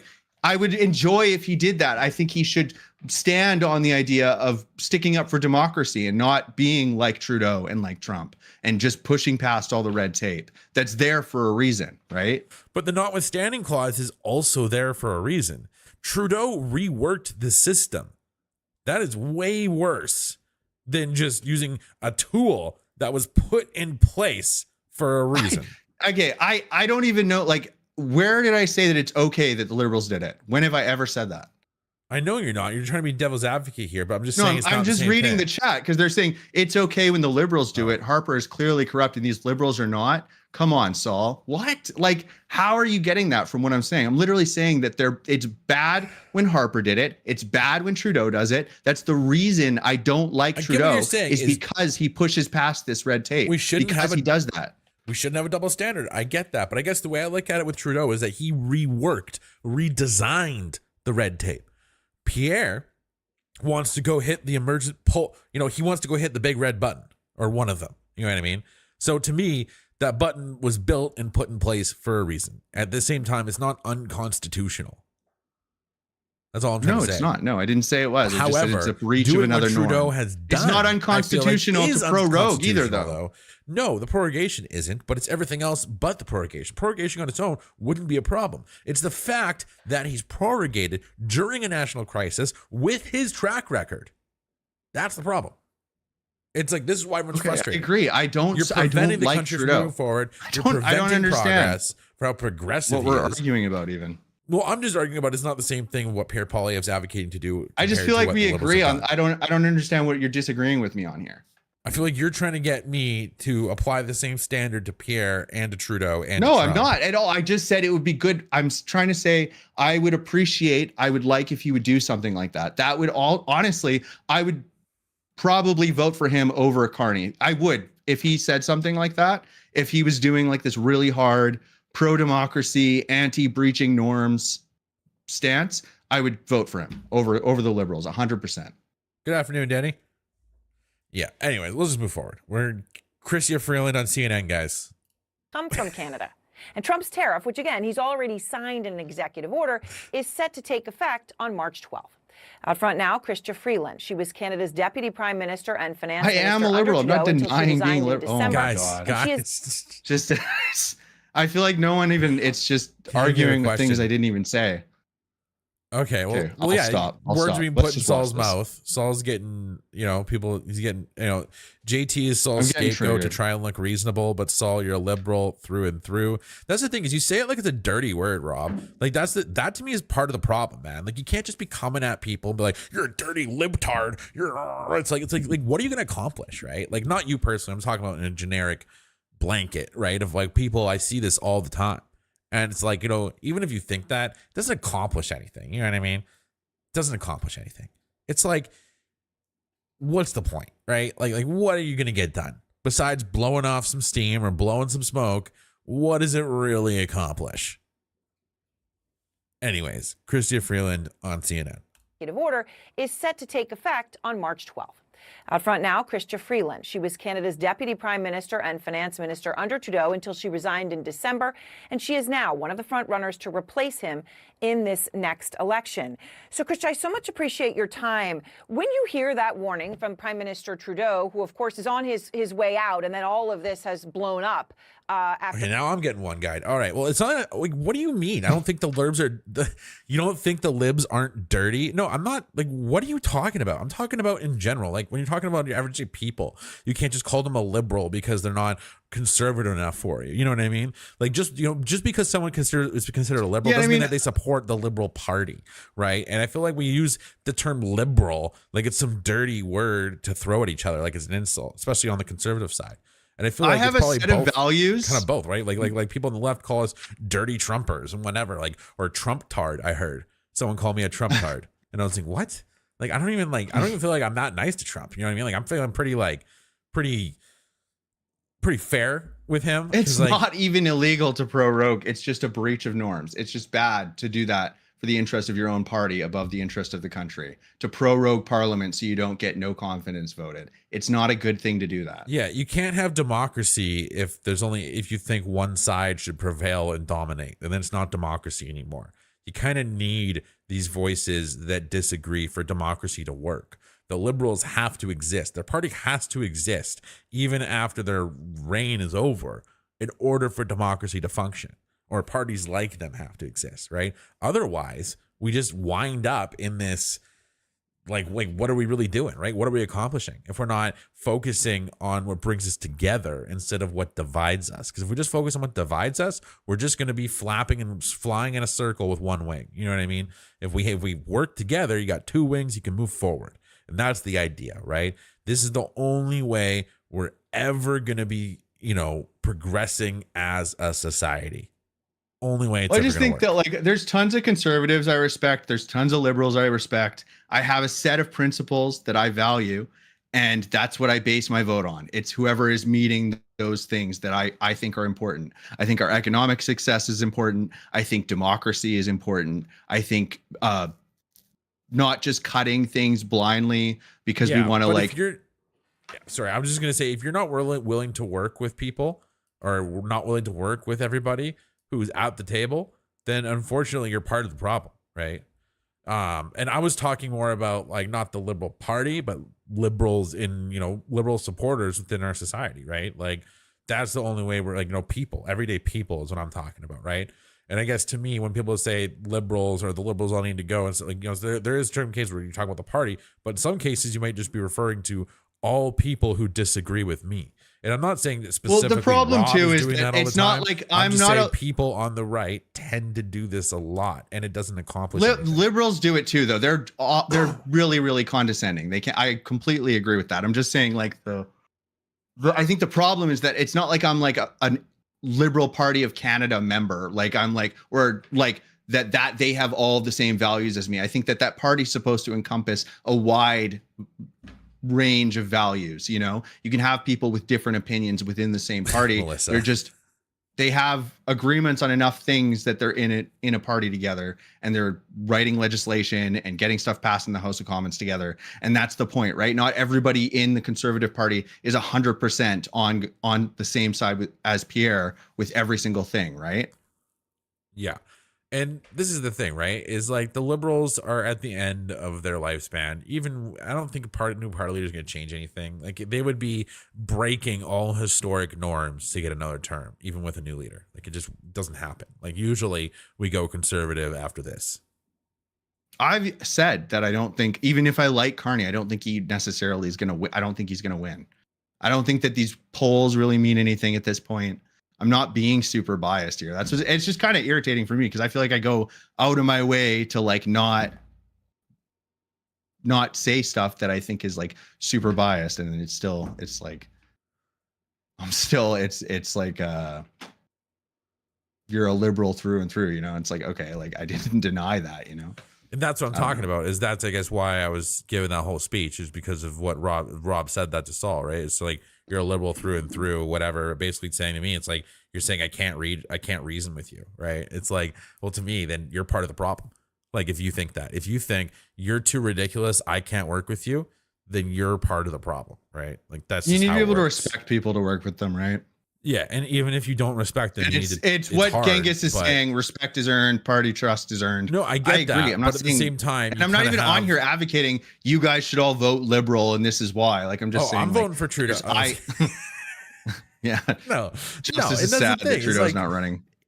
And we should continue with the video because we're getting way too sidetracked here. But okay, I forgot what she was. Canada border is set to take effect on March 12th. Out front now, Chrystia Freeland. She was Canada's Deputy Prime Minister and Finance Minister under Trudeau until she resigned in December, and she is now one of the front runners to replace him in this next election. So, Chrystia, I so much appreciate your time. When you hear that warning from Prime Minister Trudeau, who of course is on his way out, and then all of this has blown up after that was announced, will it make President Trump think twice about these new tariffs that are in the executive order? Well, it should. The Prime Minister is absolutely right. These tariffs are illegal, they are unjustified, and crucially, Aaron, they are I agree with Trevor too. Vote on policy, not by party. I agree. They're going to hurt the U.S. really badly. And we know that because it's not the first time this has happened. In 2018, the United States imposed tariffs of 25% on Canadian steel, 10% on Canadian aluminum. And in 2019, the U.S. dropped those tariffs, mostly because those tariffs hurt the U.S. and also because we did as the Prime Minister said we would do. We retaliated, dollar for dollar retaliation, and it hurt. You know, I think you guys sometimes think Canada, well, actually, I don't think Americans think about Canada all that often, which is fine with us. But what you should remember is we are actually your largest market. We are larger than China, Japan, the UK, and France combined. And that means we have economic leverage. Our country is really united behind this. We will use that leverage. And you guys are the people who invented the saying, the customer is always right. So I do point out when you're saying the last time around when those tariffs were imposed and the tit for tat, that was also in a Trump presidency. So it's an important analogy that you're drawing here. You posted a very direct warning. You're saying this here, but on social media yesterday, you spoke directly to Trump. Let me just play it. I have a message today for President Trump, literally written. For anyone who hasn't seen it. I have a message today for President. I can't play the music. Damn it. Sorry, guys. I gotta mute it. You can go watch this ad on our Twitter page if you want. What does that trade blow look like if you're the next prime minister? Dollar for dollar retaliation. Any tariff imposed on Canada, Canada will respond to, and our response is going to be smart and targeted. The tariffs the U.S. is threatening Canada with are across the board, and they're going to hurt you. Take aluminum. Aluminum is basically... Those were war drums playing in the background of the ad there. Arthur, I'm sure Trump is listening intently to her. Yeah, I don't think Trump's listening to anybody at this point, except Elon. Electricity in solid form. And in imposing a 25% tariff on Canadian aluminum, you're hurting yourselves. You're putting a 25% tax on electricity, and you actually need more electricity. Are they calling, is Trump calling her freeloader? Is Trump actually calling her that? Or are you just like paraphrasing there, Hecker? today in this AI race with China. Oh, he's saying our retaliation Trump's calling is her a going to be a lot freeloader. more Oh, sorry. surgical You were than asking if that. you actually did. We are going to I thought go you were saying it the other way after around. American stakeholders who matter to the White House. I Oh, yeah, have thanks, proposed a Hurricane. 100% tariff on all Teslas. I am calling on all the countries that are I appreciated you affected by backing me this up on the tariff. border. Yeah, you know what? She should have started out with she needs to mention she's a proud feminist to truly get his attention. She's like, yeah, I don't think it's going to work. Mr. President, I'm a proud feminist. And on this side of the continent, we, I don't know, I can't do it anymore. To join us, and our retaliation will target specific Trump constituencies. Another group that we're going to go after is Wisconsin dairy farmers. We know how important they are for the president, and we're not going to let them sell their products in Canada anymore. But I also want to say to you, Aaron, we don't have to do this. Yeah. We have a balanced, mutually beneficial relationship with the United States. We think the best path is to continue with that relationship. I was Canada's lead negotiator the last time Trump was president, and we had a lot of fighting and a lot of insults. But at the end of the day, the tariffs were lifted by the United States. We got a trade agreement that Trump said was the best deal ever. And today, the president campaigned He did say that. He was Unfortunately, he did. She's not wrong with that one. He did say it was the best deal ever. Now it's not the best deal ever anymore. So now he says, "Who the heck made these deals?" As I said, he might He's be like the losing a little Ozzy bit, Osbourne but- thing where he's like, "Who's been in my fridge drinking my beer?" What? You ever see that? The Ozzy No. Osbourne thing where he's asked who's drinking his beer and he's the one who drank it. Oh, no. to go after China. He campaigned on saying China is an unfair participant in the global economy and has overcapacity in steel and aluminum. We think the president is right about that.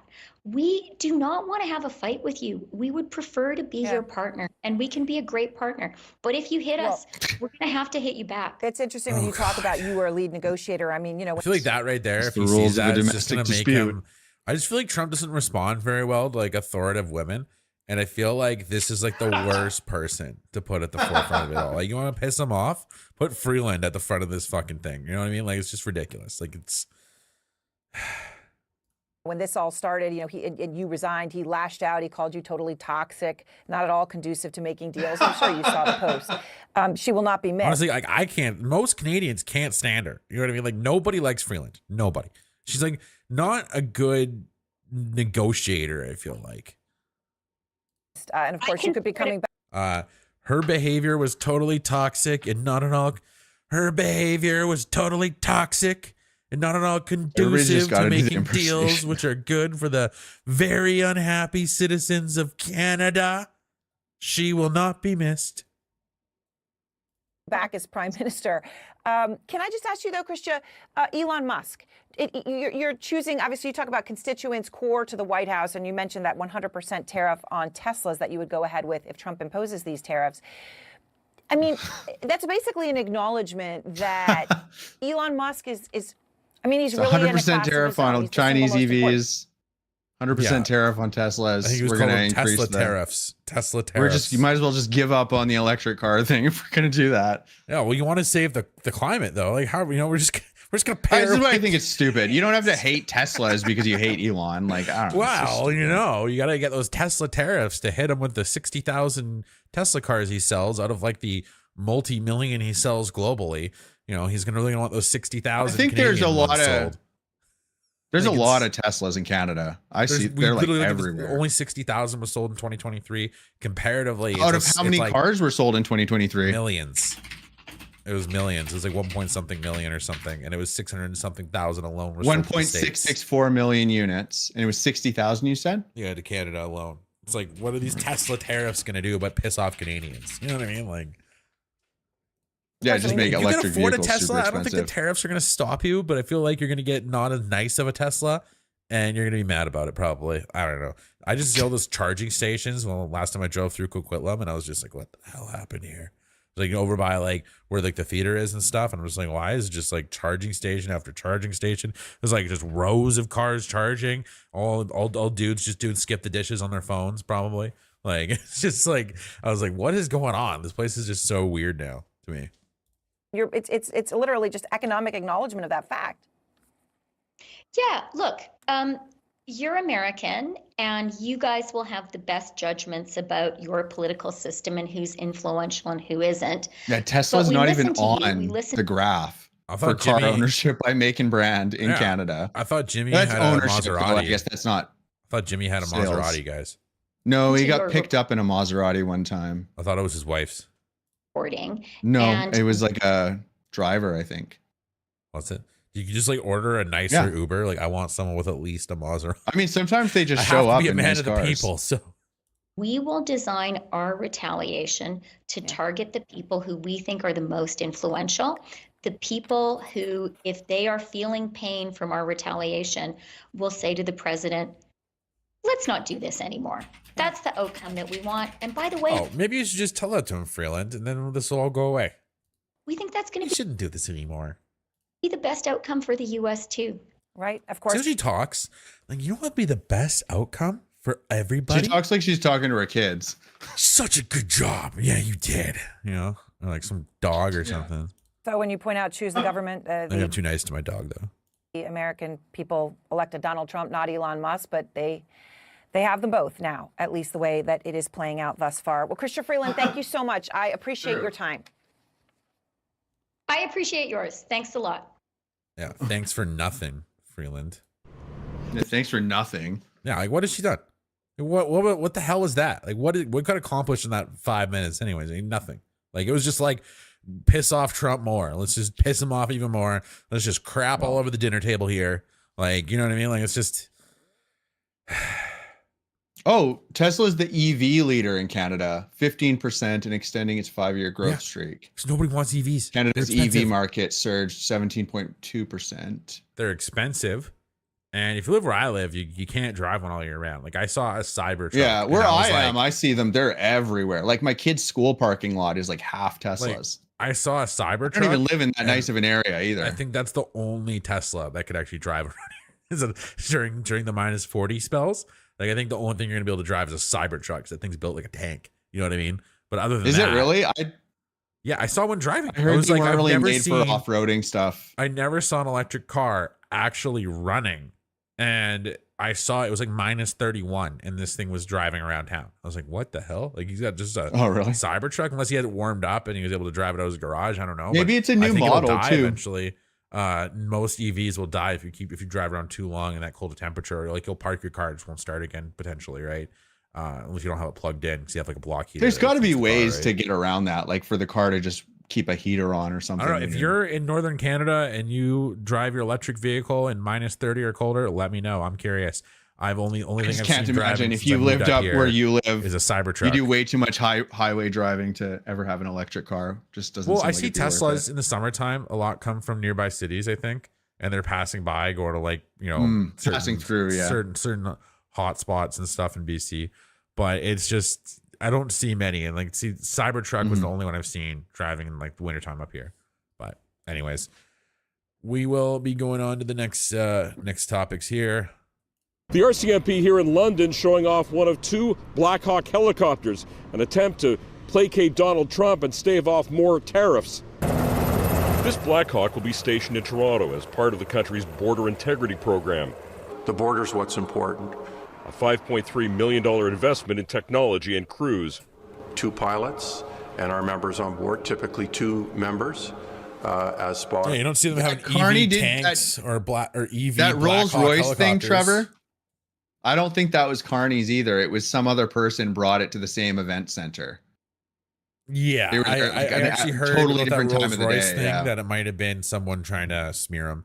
That they had it ordered there, like a driver's or Rolls Royce. Oh, I don't know about those that. exist in major cities. I heard. I that just thought it was part of someone else was going to the same event center. But I also heard about the Maserati Could have been a wedding Marxist, or something, right? The Maserati Marxist. That's just a funny name, regardless of if The it's Maserati, not being his car. I think it might have been his brother because he has like Jamie Singh's brother is like super successful and owns like a huge portion of Skip the Dishes. and like, Tessie? yeah, apparently huge portion of it. A Good lot of for the him. food delivery businesses. So Jagmeet Not eating Singh's pierogies family anymore, eh? as a whole is very well off now. I don't know if they all grew up on pierogies, working at Aldo's in the back, all covered in dirt, you know, being hit with a broom. But okay, the broom's my added thing. But it's just I wish I recorded that clip specifically, so I don't even know where to find it anymore. But Jagmeet Singh talking about his experience working at Aldo's. He's told it multiple times. Has he? That was the first time I saw that. I think was so. Just like, what the hell is this story? Like, Oh, maybe it's the pierogi him story. trying to he's be a only man of told the people. No, multiple. the pierogi story he's told many times. Yeah, I've heard that one a bunch of Jimmy times. is he's definitely a liar. That's one person. Everyone's like, he's a liar. I'm like, yeah, he's a piece of shit. He's a liar. Like, I just he's a dishonest person. I hate him. He's like, well, yeah, I really don't like Jagmeet. I feel the same about Trudeau though. They're both just they hold the country hostage. Don't ever seem like they're being honest. Like holding the country hostage. Just as people too. Like they're just kind of, and they suck. Like they're not even good at policy either. To identify issues on the ground. The Canada-U.S. border was identified by President Donald Trump as an issue that warranted. Yeah, well, you are what you eat. True. Buddy. Tariffs against Canada. The purpose was to try to derail tariffs, and tariffs have come in notwithstanding. We remain committed to ensuring border safety, and as far as we're concerned, we'll continue down that pathway. Border security theater, it's great optics for cameras. Ministers love to make announcements with helicopters. The helicopter response intended to show Canada is serious about stemming the flow of migrants. Well, what looks more badass than a Black Hawk helicopter? You know what I mean? Like they're the most badass military vehicle you could think of. You know what I mean? Like it's like an aerial, like tank basically. And the movement of illegal drugs. We know that President Trump can be responsive to a good narrative and a good story. But my guess is what the U.S. agencies want to see is actual numbers. Are there quotas or specific targets that you're looking at with respect to? They're not even our Blackhawks. They're rented from a U.S. company. I'm curious. We're just leasing Blackhawks. That's something you could do. You just go to Raytheon or Lockheed Martin. Hey, I just want to lease a Blackhawk. Like I imagine there probably is leasing contracts for these things now. Oh, absolutely. There absolutely is. I think most of the time crazy. people use those things, they're probably leased out. A lot of trucks. It's just weird to think of that. Like you'd like, are rented out. Gonna go finance a Black Hawk helicopter. Getting some bang for the buck. If you need extra ones, right? You're not going to buy a whole new one just because you're in an especially busy season or something. Yeah. No, honestly, I don't suspect malice where incompetence will do. I think that's more what I see for a lot of the RCMP shortcomings, Rob. I need some more hard evidence to think it's direct. They can only work with cover-up. what they have too, right? Yeah, I just think it's like every time I sit and talk, I go, oh, I don't know, this is this, and there's that over there. Like, I feel like they just, if anything, maybe put these people in those positions for strategic reasons, but I don't think it's, even then, that's a reaching. Yeah, I feel like Davis from Corner Gas is a very accurate police. It's just officer from RCMP Canada. as a whole. It's just Davis and Karen. Most of the ones I meet, they're either like that or they're like really aggressive and Hey, you know, angry Tim all the Horton time. stopped giving us free coffee, guys. What the hell? Like, There's no quota that's been passed along to the RCMP in terms of what expectations are. Do what we can, do something that's economical, and this is economical. We didn't buy the helicopters, we leased them, and then hope we get some results, and then hope that that's enough. yeah, we don't buy them, we lease them. So we lease military equipment now. That's something I just never thought. I just never imagined. Leasing, I don't think always just leasing a think helicopter if is you're a bad thing necessarily. You're not, so I guess we're just getting everything from the States then. Essentially, all our equipment is just bought from the States then. Because like, who else would we buy it from? Hopefully they don't tariff the Black China? Hawk rentals. Or we're buying it from China, or leasing it from China. Mr. Trump. But with the American president's goalposts changing frequently when it comes to Canada, there's no guarantee this show of resolve will change his views about future tariffs. Donald loves this because it causes confusion, but after a while you can't keep chasing your tail. The leases on the helicopters run out at the end of March. So far, no word from the government whether they intend to renew those leases or buy new helicopters.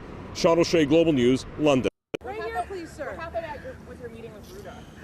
We had a lovely breakfast and a good conversation between the Secretary General and the Prime Minister. We discussed quite a number of things related to NATO and Canada's See, I feel like this guy is the RCMP in a nutshell. Just like, you know, all he's concerned about is like, oh, supporters didn't have my vanilla dip. Like, you know what I mean? Like, they were out of them. Oh, really? That sucks. Like, I feel like that's his like biggest concern. Oh, you guys never have them when I come in here. Dude, like I remember like working in retail. More. Like we grew up in a town that was like kind of being urbanized as we were growing up in it. So we had this spree where businesses were offering like free food to cops just to come hang out because they didn't know how to deal with the crime. That's super common in lots of places. They do that because they want the cops to hang out there. They do it in Vancouver. Maybe this is where I worked. It was bad. It was bad. And he reminds me of a cop that came in and would get upset about too much mustard on his sandwich. And I'd just be like, dude, like I put like the thing has a picture of how much mustard I put on it. Justus just dumping so much mustard on this guy's burger. They had a picture. I copied the picture. Like those things are foolproof. You just follow the picture and make the sandwiches. Like, you know what I mean? It's like 4 a.m. No one else is there. And he's just like complaining with the mustard on the sandwich. Like, dude, like, do you want me to make a new one? And he's like, oh no, it's okay. But it's like, and I'm like, I can make you a new one. He's like, oh no, it's okay. I'm like, are you sure? He's like, actually, yeah, if you're to make one anyway, just make me a new one. It's just like, dude, like that's who this guy reminds me of. You know, and the guy who had put too much mustard on his sandwich, apparently. And I swear to God, I put the same amount of mustard on the new one and he was fine with it. Or he just didn't have the heart to tell me. But anyways. No, we did talk about reaching our current commitment of 2% and the work that Canada has been doing over the past several months to accelerate our delivery. We also talked about some of the capabilities that Canada is delivering both in North America and particularly in our high Arctic. But also we talked about the work that we're doing in Latvia as part of a larger coalition. Canada, as I'm sure you're aware, is leading the brigade in Latvia. And I think it's one of the most exceptional examples in all of Europe on how NATO can work really effectively together. Is this guy an ex-cop? He is, right?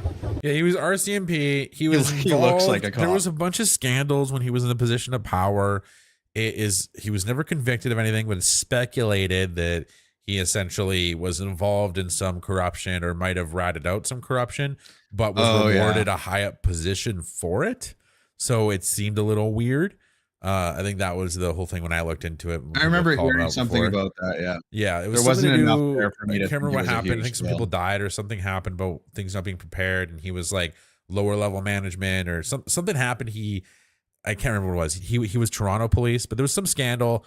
I'm pretty sure he did something and he ended up with like some kind of promotion after the whole scandal, after everything. So I think it's speculated he did something greasy or shady, dirty work. Yeah, something like that, or working for the mob or something.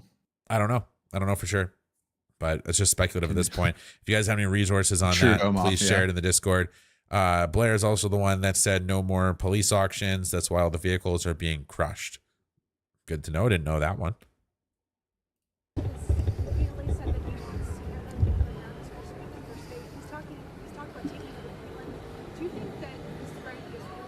Do they not do police auctions anymore, really? No, but certainly we're concerned about those remarks. And I think overwhelmingly for all Canadians, those remarks are offensive and you know, we're proud of our country. And we've assured all of our allies we're prepared to stand up for our country. I do not believe that represents. Yeah, he was also apparently lying in committee meetings and was caught lying in committee meetings and then like walked back statements. That's what it was. Like, I think that's what I saw. And that's why he reminded me of that cop with too much mustard on his sandwich. Just like that's the type of guy he is. Like a real threat to. But he's our Minister of National Defense or Defense Minister right now. So us, but those remarks are disrespectful and concerning. But when Donald Trump said recently that we don't invest much in our military, and he assumed that Canada assuming that we don't. Oh, he also apparently called for for police to attack protesters at the summit. I think anytime police are saying, you know, trying to be, or anyone's calling for police to be aggressive towards non-aggressive protesters, because if it's an aggressive protest or a violent protest, that's a riot. Okay, that's not a violent protest. Like it's not. You know, I don't know when that term became a thing. Well, then I would hope that the president will be briefed, for example, on how NORAD works, And for over 70 years, Canada and the United States have shared responsibility for continental defense through the NORAD arrangement. It is an incredibly effective alliance, and where we have worked together, and that Canada has already committed almost $38.6 billion to NORAD modernization, which we are doing very much in partnership with the United States. The NORAD commander is a four-star general, General Guillot, from the U.S. Air Force, but the second in command is a Canadian, a three-star general. That arrangement has helped keep the continent safe, and we're both making very significant investment. As a matter of fact, I'm looking forward to a conversation with my counterpart in the U.S. military to discuss the next steps in our very significant investment in over-the-horizon radar, which will give us domain awareness for the entire Eastern Arctic. That's something that Canada is taking a lead on, and I think it's a real contribution that Canada is making to our shared continental defense. When are you having that meeting with your U.S. counterpart? Well, on the mark. I see a Bill from King of the Hill. Just like, I think you've said that before. Yeah, just like it's like such a mess. Like, I don't know. Like, Margins today, we've scheduled some time. It'll be my first opportunity to have a conversation with him. I was in Washington last week, but we knew that we were both going to be here at the Ukraine Defense Contact Group meeting, and then later on tomorrow at the NATO Defense Ministers meeting, and we will be having some of those conversations on the margin of that. In that meeting, Hang on, just in that meeting, if he proposes or brings up the fact that the U.S. wants NATO spending to become 5% instead of 2%, what would your answer be? Well, I think there's a discussion that will take place at NATO with respect to the appropriate level of defense spending. Right now, I'm focused on meeting the commitment that we've already made. We're working really hard to accelerate our spending to get to the 2% threshold that Canada has committed to. And I believe that is achievable, and we're making very, very significant progress, and I'll share that with our allies. And then there is another conversation that will take place among all the members of the NATO alliance as to what the next level of investment might be required, given the changing circumstances and, frankly, the changing approach the United States is taking to NATO. Would your government ever consider spending 5%? I don't think anybody's allowed to conceal carry. In Canada. I don't think he's like an officer technically anymore. I think he's still like a former military member, but. Well, again, I would point out that even is the a really United weird States does not spend 5% of I don't know why you're asking that. Their GDP. I don't condone any actions you might be thinking of there, buddy. On defense, and the United States is a superpower, and they are able to project their power and authority around the world. For many of the NATO allies, including Canada, our responsibility is, first of all, the defense of our own country and our own continent, but also living up to our obligations to the alliance in NATO, in NORAD, and in our arrangements in the Indo-Pacific.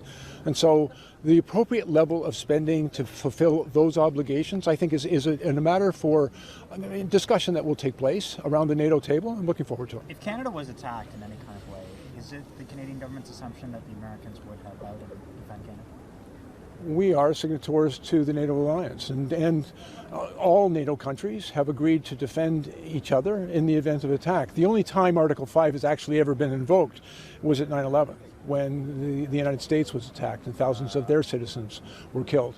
Canada responded to that call to assist the United States. We deployed over 40,000 of our troops in Afghanistan. Over 150 of our people lost their lives and thousands were injured. We answered the call, and our expectation is, should our country ever be attacked, any NATO member being attacked, we will all be there for each other. Are you worried about Trump leaving NATO? Are you worried about Trump leaving NATO? No, I think NATO has over time evolved. We've seen actually remarkable growth of NATO just in the past few years, particularly with the advent of both Finland and Sweden coming into the NATO alliance. These guys are so limp, man. It's so hard to listen to this. He's just such an idiot, dude. It's brutal. Arctic nation having more. I just don't know who he's speaking to. Nobody, dude. He's just a freaking. It feels like he's idiot. got caught running to the bathroom and he's answering questions. He's just like Justin, buddy. That's what he is. Okay, Bill Blair. Yeah, I'll give you that one for sure. This guy doesn't seem like he has a personality at all. No, he's just an empty. He looks like he's like got caught on his way somewhere. He's like, just going for a walk. Yeah, dude, that's exactly what I'm talking about. Like he's just like caught red. Like you don't realize you're speaking to people right now, and like he's just it's nothingness. So stupid. also Nordic and Arctic nations. I think this is why, I mean, like, we want to know why I like Carney more than a lot of these people. It's because he doesn't answer the questions like this. Like, he actually gives us substantive answers to questions, and that's just it's so uncommon. Pierre's pretty good at it too, at least being quippy with it, but you know, the Arctic in a far more collective and effective way. And so it is an organization that continues to evolve. I think there are important, robust discussions that will take place around the NATO table. And I think under the leadership of Secretary General Rutte, I think we're very well positioned to have the conversations about the next evolution and developments for NATO. When Trump talks about that 5% of defense spending, saying he might pull out of NATO if European countries, for example, and others aren't paying their bills, what do you think he's after? What's his end game? Well, again, I don't want to speculate, and I think I tend to take people at their word. And when he says what he's concerned about, I think then it is our responsibility to respond to his concerns. And for example, just recently, the President of the United States expressed concern about the policing of our border. And he talked about his concerns about illegal migration and fentanyl. We listened very carefully to his concerns, and we responded appropriately as a good neighbor does. And we're very hopeful that he'll see not just our good intentions, but the hard work that we're doing to respond to his concerns. I think the similar discussion will take place at NATO. It's important for all of the NATO members to have frank discussions, and I'm looking forward to those discussions that take place around that table. So if you're taking him at his word, then you must believe that what he's talking about at the 51st state is a legitimate goal of Mr. Trump. Well, and again, I don't accept that. Canada is a sovereign nation, a proud and sovereign nation, and one of the things I think we need to be very clear to everyone, including Mr. Trump, is that Canadians we will always stand up for our nation, our country, and we are not vulnerable to anybody's ambitions with respect to our territory and our sovereignty. We're prepared to defend ourselves as required, and that always sometimes requires sacrifice, and I believe Canadians understand that requirement. But we've also, I think we have been a good ally, a good friend to the United States. We have fought side by side with him through a number of world wars and through conflicts around the world, and when they called and needed our help, we were there for them. I think we need to make sure that America remembers that relationship and how important it is to the prosperity of both of our countries and the security of both of our countries. How is it that you don't believe that this threat is real, but the Prime Minister does? No, listen, I'm concerned. How do you feel the threat's not real, but the Prime Minister does? I mean, dude, caught red-handed right here, Bill. Concerned about what the President has said. I think all Canadians are concerned about what the President has said. But all Canadians are, I believe, increasingly united in their resolve to defend our country, to stand up for our country, for our fellow Canadians. We're proud of our nation. God, this guy, just go sit in front of a mirror and prepare something to say the next time you go stand in front of a camera. Like, why? Why are you doing this? And so the remarks that the President has made, you can tell he's just coming up with this on the fly. Strongly and clearly refuted. That is not acceptable to us. We've earned that right as a nation to be very clear to anyone who would threaten our security and our nation that Canada is prepared to defend itself. How confident are you that NATO allies will defend Canada if Trump makes good on this threat? You know, I will tell you, in all the years that we have been a member of NATO, when we were among the very first signatories to that arrangement, Canada is never a country that has ever had to ask for help or been threatened by our We've alliances. asked for help That's a lot. not really What are you talking? We ask for help a lot. We've always asked for help. We're like notorious for asking for help. What are you talking about? the relationship that Canada has with the nations of the world. But we've been there for others, and every time throughout our history, every time our allies and our friends needed us, we were there. And we will remind them of that, and we will also remind them that we'll continue to be there for them. I do not believe that Canada is being sincerely threatened by anyone today. But when people covet our country, our resources, Canadians are prepared to stand up and take a very strong stand in defense of who we are and our country. So are you going to take a strong stand then today when you talk to the U.S. Defense Secretary on this front? What's your I think our message, and it's not just my message, it's the message of all Canadians. Canadians have said very clearly, we're proud of our country, we're prepared to defend our country and stand up for our country. We also know that in the threat of economic sanctions and tariffs against our country and others, that is not good for anyone. It won't be good for the Canadian economy and Canadian workers, but it also won't be good for the American economy and Canadian workers. Free trade has led to a far more prosperous environment for both of our countries.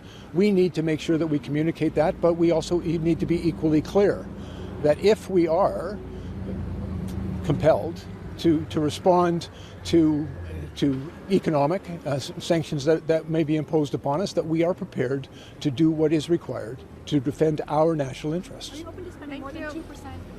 You've mentioned that NATO is going to be talking about this soon. I'm working really hard, Ashley, to get us to 2%. There will be other discussions as to what may be required beyond that in the future, but right now, myself, the Department of National Defence and the Canadian Armed Forces are focused entirely on meeting that obligation as quickly as it can be done. Thank you all very much. He's just like, I'm getting out of here. Jeez, dude, that was a train wreck. Oh, jeez. You're not going to watch that part. So tell me a little bit about why you're here and what you hope to accomplish. So it's really a continuation of a conversation that I've had with Mr. Lutnick going back to the initial dinner with President Trump at Mar-a-Lago almost 2 months ago. He and I exchanged messages again this past weekend. He indicated that this would be a good week to continue our conversation around border security and the fight against fentanyl. We think we've made a lot of progress on that issue. We have absolutely no daylight between ourselves and the American administration in terms of fighting against fentanyl, dealing with precursor chemicals that come from China, transnational organized crime, border integrity. So we think that's on a good track, but we'll continue to do that important work with the administration. And yeah, see, like he's still saying nothing, but at least it sounds like he's saying something. Like, holy, that the president gave him in the initial executive orders in terms of reviewing the trading relationships of the United States. My conversations with him have been around structuring an economic deal that's in the interests of Canada and the United States. So that's the conversation we're hoping to have with him today. Monsieur Leblanc, Monsieur Legault a dit qu'il fallait considérer d'imposer des contre-tarifs sur l'aluminium à l'exportation. Est-ce que c'est une option intéressante selon le Canada? Moi, j'ai eu une bonne discussion avec Monsieur Legault, utilisé avant avec Monsieur Lutnick. L'ambassadeur a expliqué comme un devoir, première piste vers possiblement avant le 1er avril, la dame lui peut prendre une heure. Évidemment, nous portons et devoir. The president makes unilateral decisions, and that changes the goalposts, as Premier Ford was saying yesterday. Are you concerned about that? I mean, is this just a quixotic quest being done here? And Mr. Premier, could you step to your right? Geez, I've got a new job. I saw the Premier of New Brunswick. She was upstairs earlier. I don't look like her at all. So I'm not pessimistic. I am optimistic by nature. I'm encouraged by the conversations we've had with Mr. Lutnick. We're also seeing the economic policy advisor at the White House with Mr. Lutnick today. We see this as very positive. President Trump will make the public statements he makes. He'll organize his government the way he wants. Our job is to defend Canada's economic interest and to deal with the elected government that's in place in Washington and be as constructive as we can, because we're convinced that there's so much more we can do economically and in terms of security, national security, border security together, than if we're spending time figuring out who imposes what tariff on whom. So we believe also that the American business interests will be able to advocate what we think is a solid argument that we're going to continue to make to Mr. Lutnick about the benefits of doing these things together instead of looking to tariff one another. What percentage that the defense spending has on this? It's just like in Ottawa, everybody's yelling at the same time. Every act of think that the federal government, every act of Those honestly weren't. That's not that end part. There was a pretty good answer. Honestly, that is what we should just be focusing on ourselves right now. There's nothing. I don't think there's anything we can say or do to appease Trump at this point. Like, I mean, obviously, do the border stuff, follow through with the commitments that we've said we're going to do. Probably more than whatever Trudeau is doing. I don't know why. He's such an idiot. He drives me nuts. He's always going around just saying things and not thinking about how it's going to come off to people. He just says whatever he thinks is the best thing to say at the moment. Yep. The point is it possible that you can pull the trigger on those retaliatory tariffs early? Because it appears that the White House, the Trump administration, may only understand an act of, I guess, force. No, we're not looking to go ahead of the United States in some kind of tariffs. We don't think tariffs are the way to proceed. So we're certainly not going to do anything before the Americans make their ultimate decision. And what the Americans have said to us privately and what they've said publicly is that we have a number of weeks to work together. And President Trump's words were very precise: to structure an economic deal with Canada. So that's exactly the conversation that we're going to continue today. But our focus is on avoiding the tariffs and strengthening the economic partnership. So that wouldn't be particularly constructive as an approach in the next few weeks. Dans le contexte où l'on sait que M. Trudeau quitte, François Legault a l'impression que le leadership du Canada est affaibli. C'est les territoires. On a un travail. Ambassador, what do you think this is? Perhaps a personal vendetta against Mr. Trudeau? Like, do you think that President Trump's seeming dislike for Mr. Trudeau is driving any of this punishment of Canada? I'm not a psychologist or a psychiatrist. I don't spend my time imagining what motivates people. I have a job to do as Canada's finance minister to try and strengthen the economy of Canada. It's so weird how many finance ministers, Chrystia Freeland's not finance minister anymore. I forget. Our most important economic relationship is with the United States. It has been a source of prosperity and security for both countries for decades. The Americans chose a new administration that has views on tariffs and what it means for their economy. So our job is to make Canada's case that we're much stronger working together as economic partners than applying tariffs on one another. We have a number of weeks to make that argument, and that's the main focus of what we're doing, and we're not spending our time imagining the motivations of anybody. It's not particularly constructive. Ambassador, one question for you, Ambassador. Ambassador, do you think that this? Thank you very much, Minister. Do you think that these economic threats coming from the Trump administration is a way of securing more concessions from us in this new economic deal? And what can Canada offer exactly? What are they asking for, in your opinion? I think that President Trump is using tariffs for a variety of reasons. He's someone who has been a big fan of tariffs as a policy tool in his last administration, in the lead up to this administration, on the campaign trail. He said it would be a tool that he would use with everybody, and he is using it. He's using it, yes, as a negotiating leverage point, but also I think he's very keen on raising revenue for other objectives that he has, and he is often talking about using it for that purposes. So there's a variety of different reasons. I think the job for Canada is to demonstrate, and it's good that the premiers are all here. This is the first time in history that all 13 provincial and territorial leaders have been in Washington at the same time.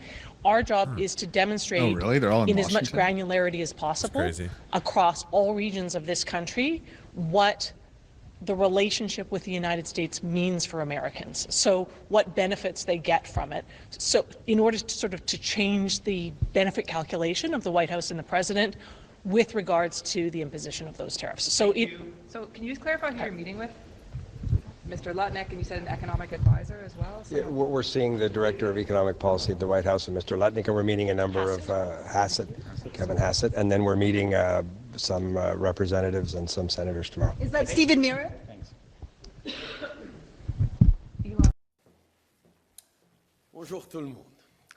On conclut aujourd'hui une visite qui m'a donné l'évolution d'atteindre that has already increased and to strengthen, like NATO, pour renforcer nos partenariats avec des alliés comme l'Union européenne et d'approfondir notre engagement envers les institutions internationales qui sont garantes depuis 8 décennies de notre prospérité fondée sur la paix.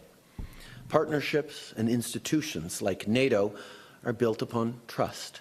Trust that when times get tough, we can count on each other, because you can always count on Canada.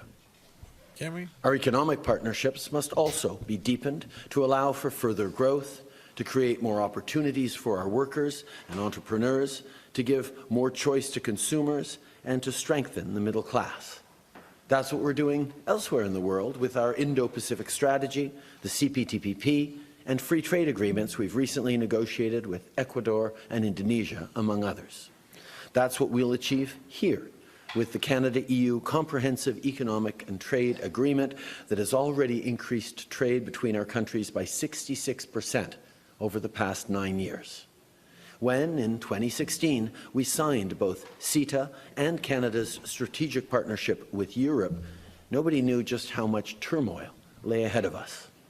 In the following years, this strengthened collaboration, on top of its economic benefits, has been crucial as we work to protect the health and safety of our citizens during the pandemic and to support the Ukrainian people in their fight for freedom, justice, and democracy. Un des nombreux exemples de l'impact stratégique et économique de ces liens de plus en plus profonds, reminder of the importance of if that's the case, all right, guys, let's see here, we're all good. Nothing to worry about, guys. Everything's all good. De Havilland, qui combattent aujourd'hui les feux de forêt à travers l'Europe. Only a few weeks ago, I attended the 80th anniversary of the liberation of Auschwitz. This visit was another reminder of the importance of these partnerships, of international institutions that, in the past decades, have made the difference between prosperity and poverty, between war and peace. We cannot take these institutions for granted.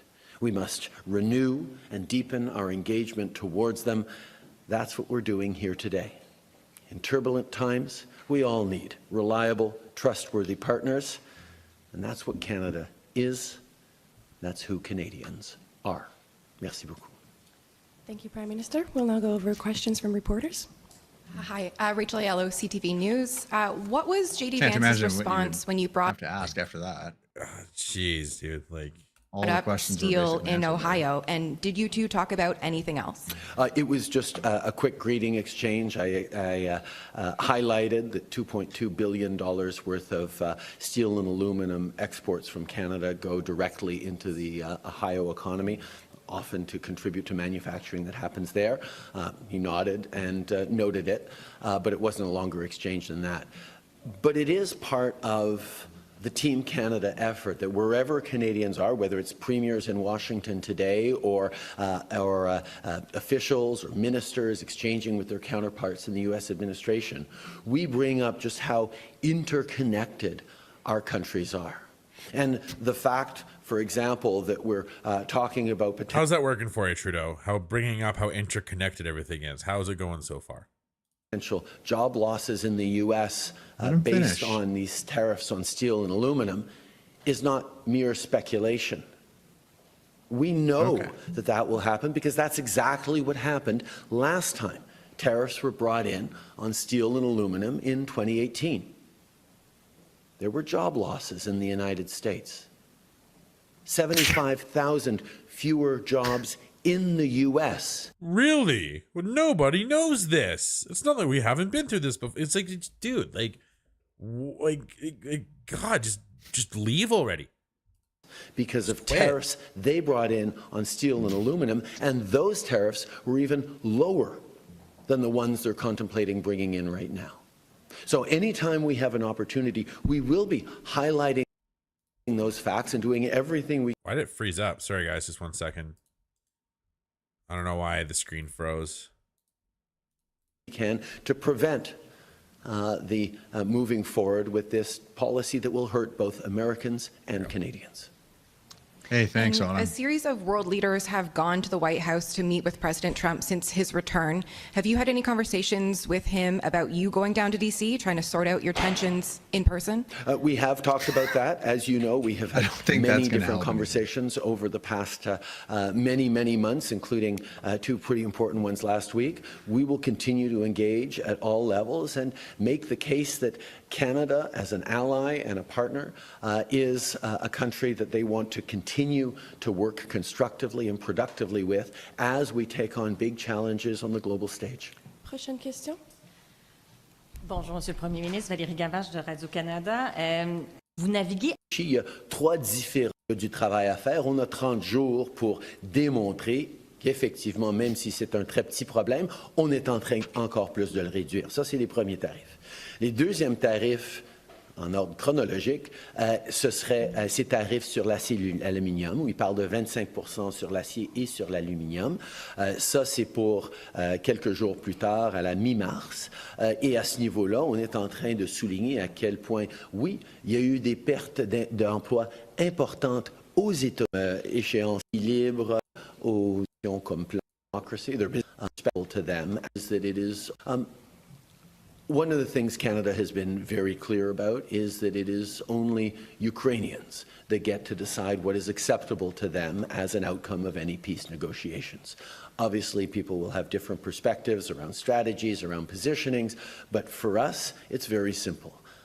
Ukrainians are busy defending their sovereignty, their democracy. They're busy standing up for the rule of law as it applies in all of our democracies. Ukrainians get to decide what the outcome of that peace process must be.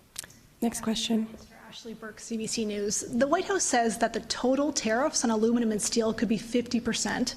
What's your response to that, and why do you think that President Trump continues to escalate his threats? I think it's important to understand that Canada will respond as appropriate in a calibrated but extremely strong way, regardless of what the U.S. moves forward with.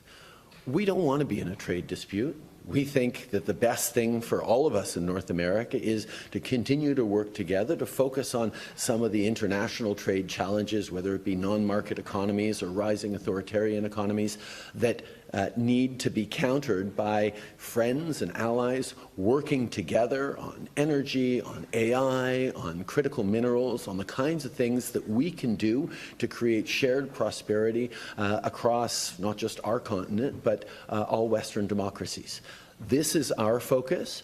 If we have to take some time to this is such an put idiot. that on pause while we stand up for Canadian jobs, while we stand up unequivocally for Canadian sovereignty, we'll do that. It's not our choice. We don't want to be doing that, but we will, regardless of the level of tariffs that eventually the administration might move forward on. We will be equally unequivocal in our response. Oh, jeez. Je pense que ce qu'il faut comprendre. That's what I want you to be, robustly unequivocal in your response, please. Qui pose des fois une fois qu'on passe à prendre les parties, we have to take serious and clear. How serious or urgent would you classify that? Prendre les partenariats qui vont être bons pour nos deux pays. You previously said that it's a real thing that Trump wants to annex Canada. How serious or urgent would you classify that threat? Let's be very clear. Did you mean to say that on camera? Conversations around a 51st state are a non-starter. It's never going to happen. But we have to take seriously what the president is saying and fold that into our thinking as we continue to stand up for Canada. Next question. Okay. That's an answer I haven't heard before. Laissez-moi être très très clair. Il n'y aura jamais de 51e État au Canada. Ça ne se passera pas. Mais en même temps, il faut qu'on prenne au sérieux les propos de M. Trump pour pouvoir passer à travers ces moments. From the beginning, there's not a snowball's chance in hell that Canada will ever be the 51st state. At the same time, there ain't a puck on the ice that's saying that. It's just like these euphemisms they always come up with for Canadian politicians. It's like you have to emphasize snow or hockey in some way. From having worked with President Trump for over 8 years now, I can tell you that we have to take seriously what he says. Is that how long it's been? And make sure we're responding appropriately. And quite frankly, the response of Canadians over these past weeks has been inspiring, as people have been there for each other, people have been changing their vacation plans, people have been looking at ways to buy Canadian, to support local businesses, to diversify their supply chains to places like Europe and Asia. this is a response of Canadians who are saying, yeah, this is going to be tough, but we're going to double down on Canadian pride and standing up for each other. Oh, jeez, of course you double Trump down on again pride. talked about Canada's defense spending, and at one point he said, we don't pay so much when it comes to defense spending. This is a quote, because they assume that the U.S. is going to protect Canada, and that's not an assumption that they can make. If there was to be an attack on Canada, would you expect that the U.S. would respond and defend Canada? We are all members of NATO. I had a great meeting with the Secretary General of NATO this morning. This sounds really important. We're part of an alliance. It sounds like it went great. You can't even get your thoughts straight here, buddy. That is there to stand up for each other. And I will highlight that Canada does take very seriously its responsibilities around defense, not just of Canada, but of North America. NORAD is the only alliance in the world where two countries have agreed to work together to protect their own homeland, their own territory. There's no other place in the world where two countries work together, and we both do our share of it. We've actually recently invested even more, tens of billions of dollars in modernization of NORAD, because we understand that the world is changing. The peace dividends following the end of the Cold War are over. We need to be investing more in defense. That's why when we took office in 2015 and saw that defense spending was below 1% from the previous Conservative government, we started massively investing in defense, and we're on track to triple our defense spending between 2015 and 2030. And we have a solid and real plan to reach 2% in the coming years. Solid and real plan. This is so it's solid, real, robust, and yeah, just make sure it's all robust and coast to coast to coast. Something we have taken seriously, and we agree with all our allies, including the United States, that Canada needs to do more. That's why we are doing more. He's got it covered, guys. Le Canada comprend à quel point c'est important d'être dans une alliance et c'est together in a very, very font leur part aussi. Good afternoon, Prime Minister Olivia Stefanovich, CBC Radio. You spent the last few days speaking with allies here in Europe, but we haven't heard those allies specifically make public statements defending Canada's sovereignty. Where are these allies? Why aren't they standing up for Canada?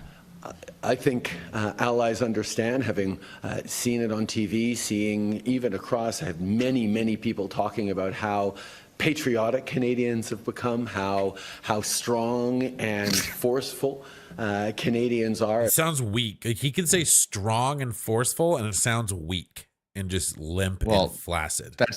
He's also just not answering the question. Wet noodle.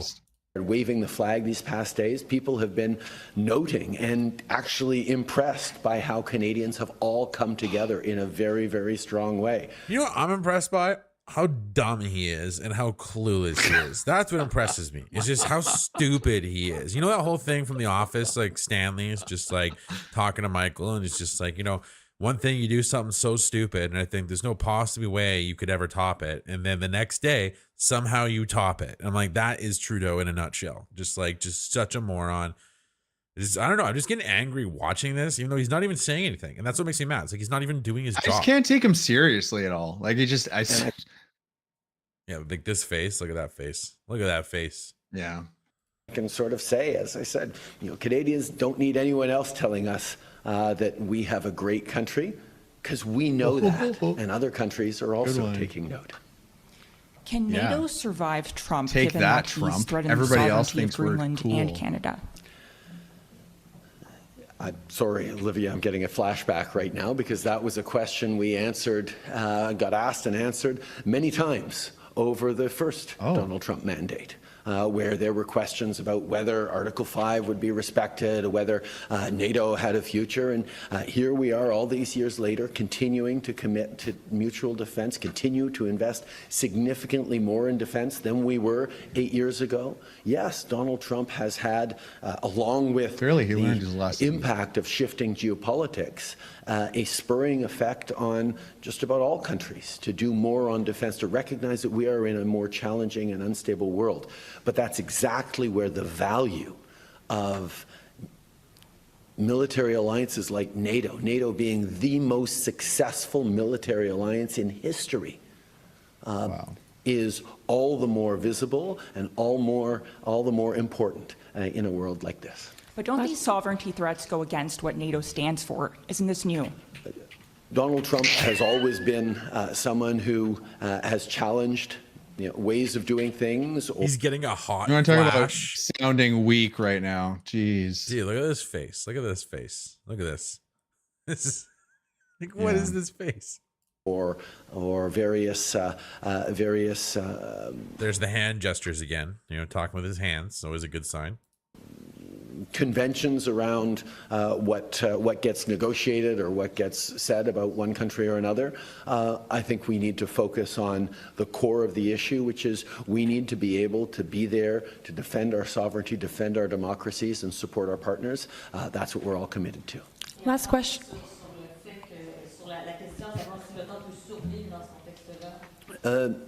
Il y a 8 ans, on a eu beaucoup de questionnements aussi avec l'arrivée de Donald Trump la première fois sur si l'OTAN allait survivre à la Secretary General today. What conversations did you have about the kinds of investments that would qualify towards Canada's defense spending? And would you or NATO consider Canada's investments in critical minerals as eligible?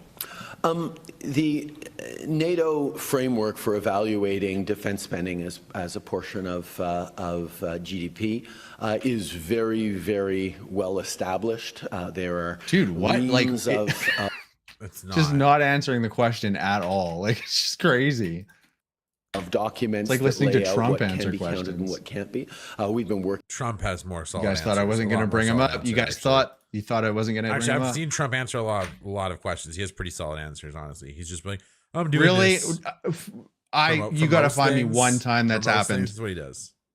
Working closely with NATO and other allies to make sure that count is correct.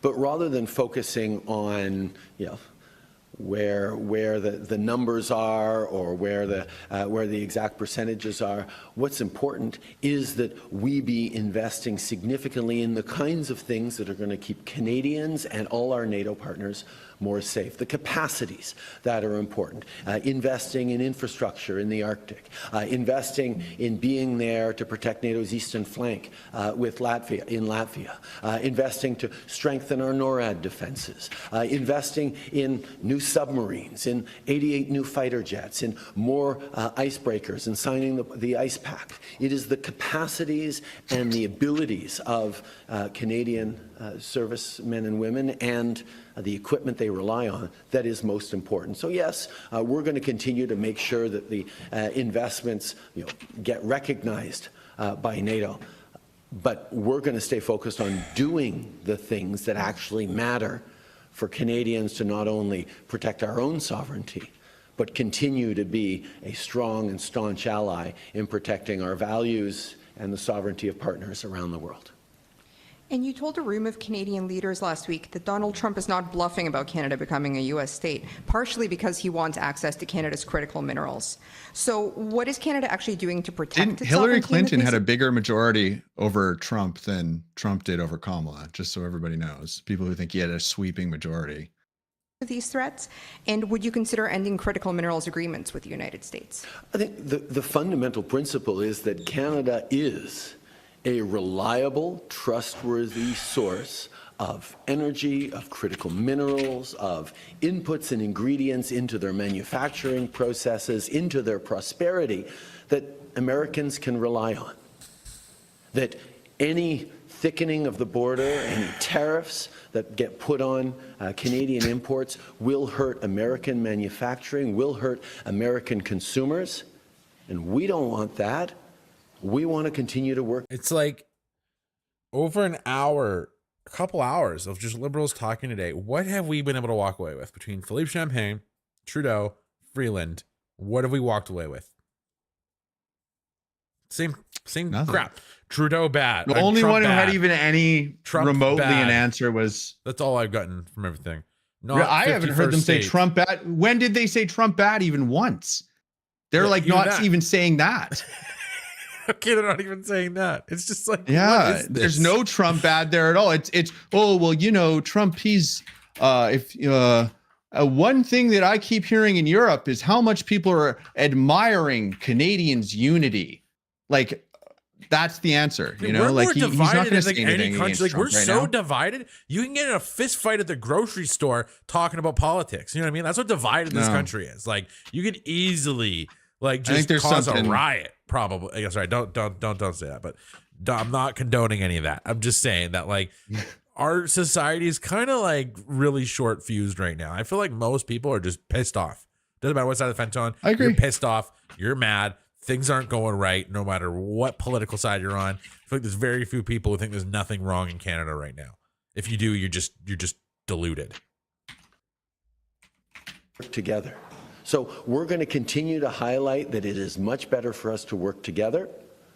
But if we're going to continually be facing How many threats of times can you tariffs, say or the if same we thing over get and over and over actual again? tariffs, we will respond appropriately and strongly, stand up for Canadian jobs, stand up for Canadian workers, and pull Canadians together as we demonstrate that we want to be there as a partner, but we will be there as a sovereign country.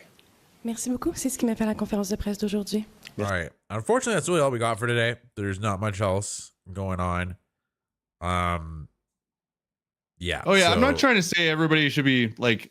I agree. I think this is ridiculous.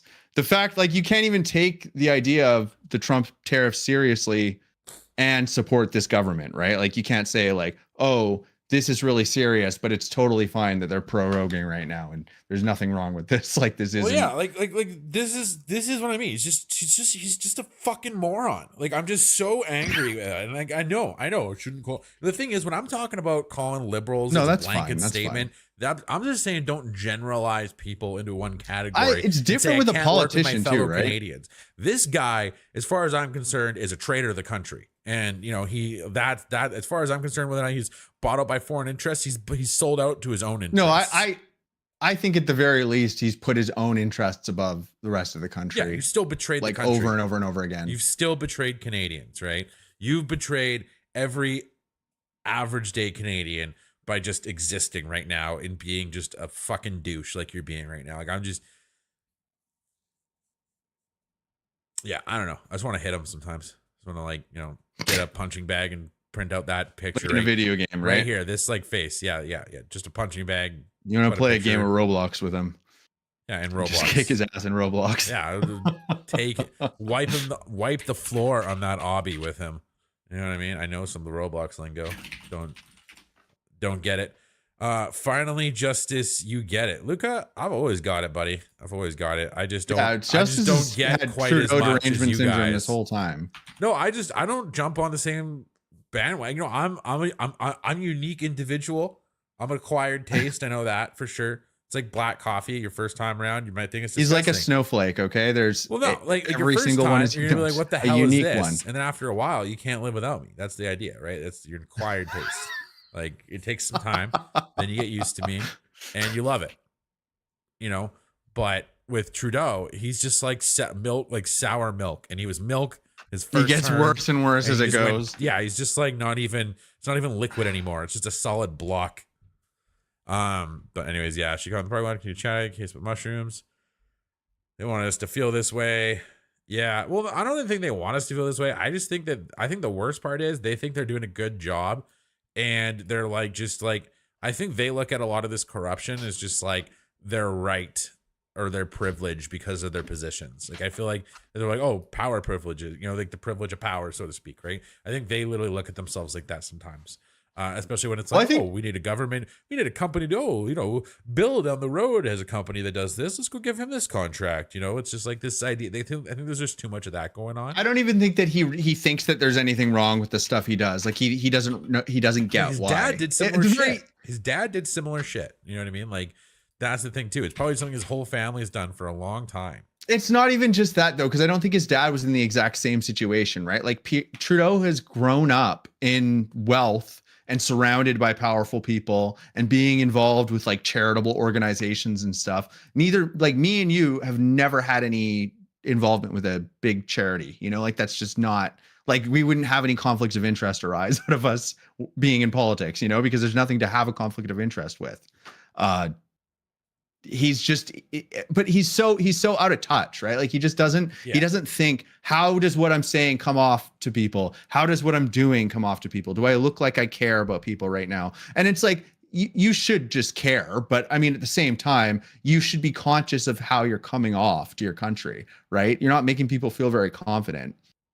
No, not at all. I feel like you're like just making people angry by showing your face and not stepping down right now. Like that's why I see it. Like this is just stupid. Like it's just like we're just in an embarrassment. Like, and you know, I even get sour about the House of Commons stuff because I'm like, you know what? I miss reacting to question periods. I miss that stuff. I'm starting to feel like something's missing in my life a little bit. And I'm like, come on, guys. Like, where's my reality TV? Where's my Jerry Springer? You know, that's I feel like, you know, they've taken away my Maury. I'm just upset about it. You know what I mean? And I feel like we need it back. You know what I mean? Like, it's just, this is, I don't know. It's stupid because it's like, and there's not even a lot going on right now besides like, it's like there's honestly so much going on, but it's almost like there's nothing going on because I feel like everyone's just like overloaded with bullshit right now. And they're just, they're just pissed off. It's almost like it's intentional. Honestly, at this point, maybe it is. I think that I think that some of the stuff that's happening right now, it seems just intentionally like you're throwing so much crap at the wall because eventually something's going to stick there, right? Yeah. Well, anyways, we can do a quick little Q&A. I don't know how to even, I'm going to try and start a Q&A. I'm going to say, ask us a question, ask us anything political, and we will give you honest answers. So I'm using the Q&A function for the first time, guys. If you want to ask us questions, that way I can actually separate. Otherwise, I try and read out the whole chat and I just get lost in it. So if you guys want to ask anything, I don't even know how to use it. I'm figuring it out. But we'll do a quick little Q&A. If you guys have any questions or anything you want to ask, since we're here. Yeah, so no questions so far, guys. But if you guys think any questions, let us know. Yeah, for me, I don't know, Trudy may be on the spectrum. I don't think he's on the spectrum. Maybe the spectrum of dumbassery. Not. Who's the eldest? He literally is like an out of touch rich kid, right? Like he just doesn't get how he comes off to people at all. Saul's actually the oldest. But I don't know if this question function's working very well, but yeah, I think you can actually like ask a formal question. Who's the eldest? Oh yeah. I'm the older brother, yeah. See, that's the thing is like, I'd rather sit under Carney than be the 51st state, hands down. I don't want to give up my sovereignty. I don't care.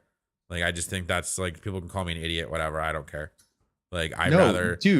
Why would you want to live? This guy's disobeying the courts right now. I don't want to live under, like, it's literally, I don't want to live under a country as the add-on state in a state that's having a constitutional crisis right now. It's like, what would we be? Fuck that. Puerto Rico or New Mexico, right? Like, what would we end up being, right? Like, would we, that also. We have no idea. There's nothing. Even if it's like, I don't want to give I doubt up it my would country. be good. I like my country, Like, I just feel like if someone like Carney came into power, we would survive it in the long run.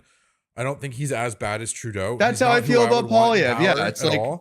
Like, I feel like we'll get more of the same crap. I don't think it'll help our financial situation or economic situation as much. I think can't be worse than it is now. I think we get a lot done a lot quicker if we had a Polyev-led conservative government come into power. And I think we're going to see that. I think that's what's going to be happening for sure. Yeah, my DRT theory. That's for you. Yeah, no one's asking through the question thing. I'm just. You think us buying only Canadian in stores is going to prove anything important? Probably not. We are way too small of a market. Let's rock and roll that centrism best. Centrism best. All right. Watching Trudeau is drinking buttermilk. Watching Trudeau is drinking buttermilk. I don't know. Buttermilk's like, I've met people who drink buttermilk. So I don't know how weird that is, but there's some guy who I used to talk to apparently was telling me I should drink buttermilk. And I was like, that sounds gross. But where are you guys going to go, Rhonda? Are you going to go to the States? It looks, I don't know. It doesn't look very good. It's going to be probably pretty hard to immigrate over there. I think the States it's always like such a diverse area. No matter who's in power in the States, like it's always going to be a lot different. Like, I don't think that one man can take over the country and become a dictator in the States. I think the way it's designed, like, I think if Trump, I just hope we see some pushback. Impeached. Like, it's already kind of starting. Like, people are already starting kind of disapprove of him. Who's going to enforce the impeachment? I don't know. Like, there's got to be some process. Isn't there a process in place in case something like this happens? You can, You know, like if Nope, something not really for people, bad- not for a president disobeying the courts. No, there's nothing in place for that. Well, I guess it's like our government being in contempt of parliament then, right? Because how long has he been in contempt of Yeah, parliament? it is For, like, it is years. similar. For I'd say it's years. worse, but What do you know about the new experts on the 7 LNG starting up this year? I don't know much about it. I know that Pierre was pushing for LNG production in Canada a lot before anyone else mentioned it. And then when that deal of Japan, I think it was countries asking for our LNG due to some projects that were in the works, from what I understand. I don't know. I'm not too brushed up on it. I gotta have to refamiliarize myself with it, understand the specifics of it. But when it comes to like economic stuff, I'm usually like I will try and read it, but sometimes I'm just like, oh, okay, it's like it's boring to me. Like I'll try and absorb as much facts as I can just for argument's sake. But I yeah. get the most research done when I'm arguing with people. That's like my biggest inspiration. It's Well, just Saul's like because really I'll good look. when you keep him on task. It's just Saul's problems. He's all over the place, and then like you get I Saul am, yeah, I'm fired not up, very- you know. But you know, for me personally, I'm just like at this point, I don't know. I'm wanting my House of Commons back. I want my TV back. That's how I feel right now about all this. And yeah, and like not to mention with the prorogation, it kind of silences all the other parties, right? That's something I never really realized till recently. It's just like it's kind of a huge blow to all Canadians because we elected these people in, right? These people are supposed to be our voice, and they're just Yeah, being and you know, silenced.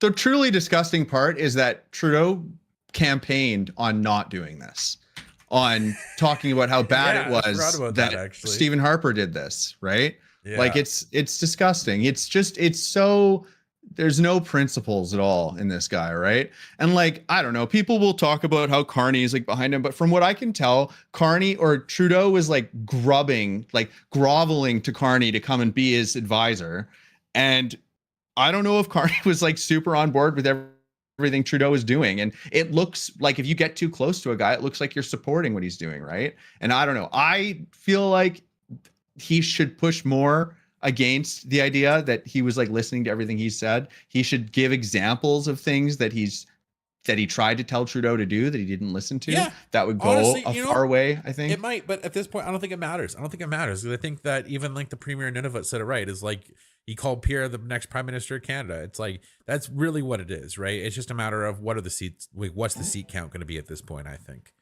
Here, one sec. How much you guys think that can make as a beggar a day in Montreal? I don't know, man.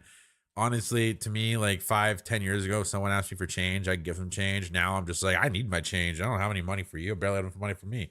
Like, you know, it's just like the economy is so rough now. Like, I feel like people are definitely donating a lot less. And I think that's why the food banks are having such a hard time. People are needing it more and donating less. And I think that's just really comes this like double whammy, right? Yeah, like it's crazy. But you know, Adrian, you should make sure you cancel your Disney Plus, you know, if you're having any money issues. That I heard that helps, apparently. You know, the $8.99 a month might save you a lot. Half a rotisserie chicken, I heard you can get for that. You need a good sign, but you can't hit me with a loony. Okay. But yeah, 50% of Canadians support the 51st state idea. Yeah, it's more just like it's not that I don't like the idea of like if I don't support the 51st state, somehow I must hate Trump and I'm just like the rest of everybody. It's like, to me, it's like I'm at a point where I don't think Trump is going to be a dictator. He's making me nervous. He's doing things he already said he wouldn't do. We need to be mindful of that. He's getting involved in foreign affairs even more, it seems like, which is something he said he wouldn't do. So it's just, these are things I think we need to pay attention to, is when we have these politicians run on these big platforms and then see what they actually do when they get into power, right? And that's the thing. He did most of what he said he was going to do. That's the thing. A lot of this stuff everyone's freaking out about, he said he was going to do it, most of it. It's just there's been a couple things I feel like that he's seemed to have changed his tune on. And even people like Steve Bannon and more of the mega entrenched people are upset about it from what I've been reading on social media in certain spaces.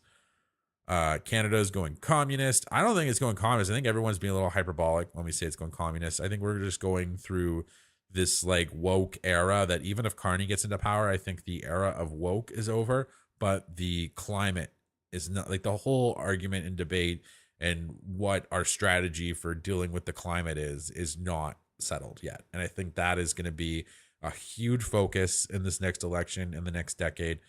I don't think it's going to, I think we are coming out of this era, the Trudeau era, and what Trudeau's Canada is going to be history, and we're going to be on to something else. And I don't know. I have a feeling, regardless of what that is, I think it's going to be better.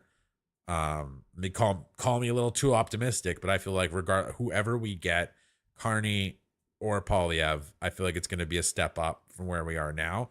I would prefer Poilievre, and I think Poilievre's going to be a bigger step up, but it is what it is, right? At this point, we had Saul's muted. We had an incompetent drama teacher running the country for a decade. So Saul's muted. Sure. No, I was just gonna say I agree with. I'm like the exact the opposite. I like Carney a little bit better, but I'm not gonna be sad if Pierre gets elected. Like I'm okay with it. I missed the question. I think someone figured it out. Robin has some questions here. Sorry. Booing at the American anthem at sports events, solving anything or causing more divide.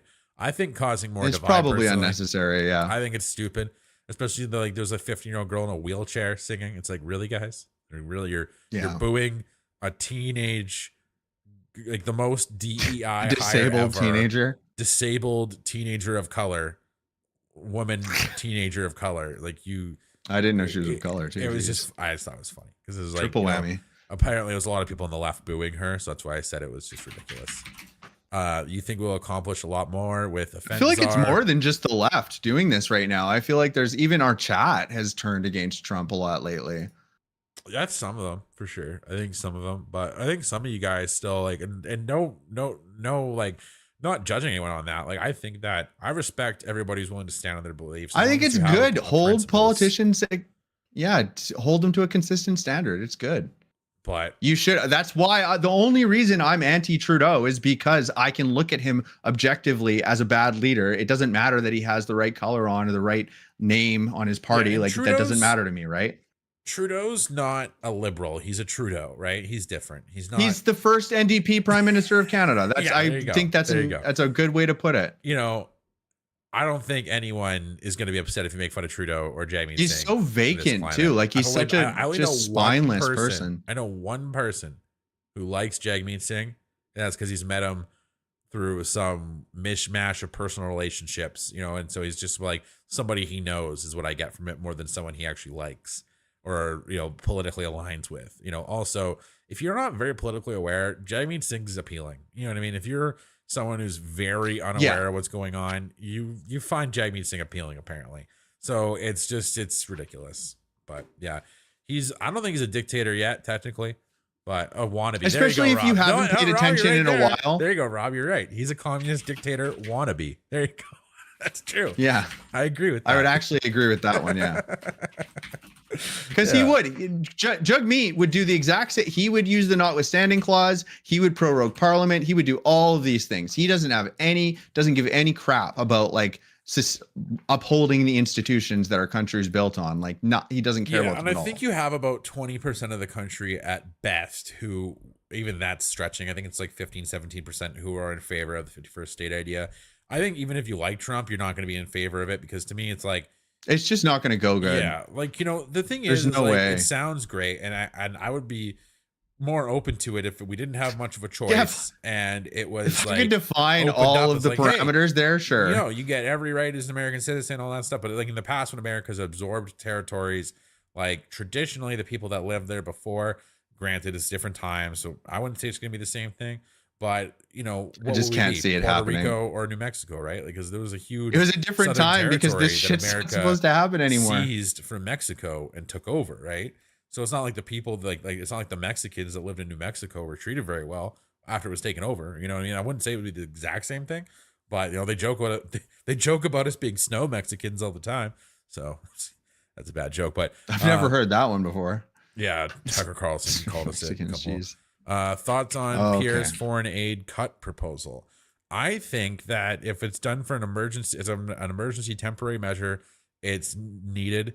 However, in the long term, you know, 10 years down the road when we're doing better, if big disasters happen, I feel like you're not going to have much of a choice if you want to be a part of conglomerate alliances like NATO. You're going to have to end up putting money to foreign aid. So I think at this point he's got this, because we're kind of in an emergency. I think it's not. I think it's justified. However, 2-3 years down the road, when we recover economically, if he still wants to put that in place, I don't think that's a smart move. Well, I think the other thing too is one of the big reasons is that we want to be on the same page on foreign policy as the States a lot of the time. Like they are backing us up militarily and stuff. So we usually back them on these global peace projects and stuff. Yeah. And like, I think that there's definitely room for that. But in this environment, if we're going to be getting tariffed by the States, I don't think we're really in a position to be. I mean, maybe if we have the extra change lying around, but it doesn't feel like this is the time. A lot of the Ukraine funding was just NATO funding the war. It was just like, hey, we can't directly fund this because it'll cause a hot war with Russia. So I feel like a lot of the donating to Ukraine was America's way of getting past a lot of these treaties and a lot of these agreements to. No, they're supposed to. The treaty was that they were supposed to back them up completely. No, but what I'm just saying about all this funding all the countries were giving, right? I feel like there was a behind the scenes formal framework for that. Yeah, because it's in NATO's interest. It wasn't to some hold that line. altruistic movement, right? In my opinion. No, not at all. No, it's to prevent a broader war in Europe. Like when it comes down to like, get your groceries, like, do you want to donate to Ukraine? Like, do you guys remember that? Yeah, it's like, I never saw that. This one lady was like, gave me such a hard time because I didn't want to donate. And I was like, I don't want to donate. Like I don't have enough money. I don't care. Like every dollar counts. I'm not donating $2. Like if it's a cost, like, especially if it's at like a till, like if it's like buying a poppy or something, like I'll donate money. No problem. Like, I'm like, yeah, like I know this, I'm giving you cash. I know it's all going to go to the cause I'm donating it to, but I'm highly skeptical of those like Walmart at the till donation asks. I just you don't know how much of the money is even going to them and stuff legally too. In Canada, you can keep up to 80% for administrative costs. So out of that $2 you give at the till, they can keep up to $1.60 of it.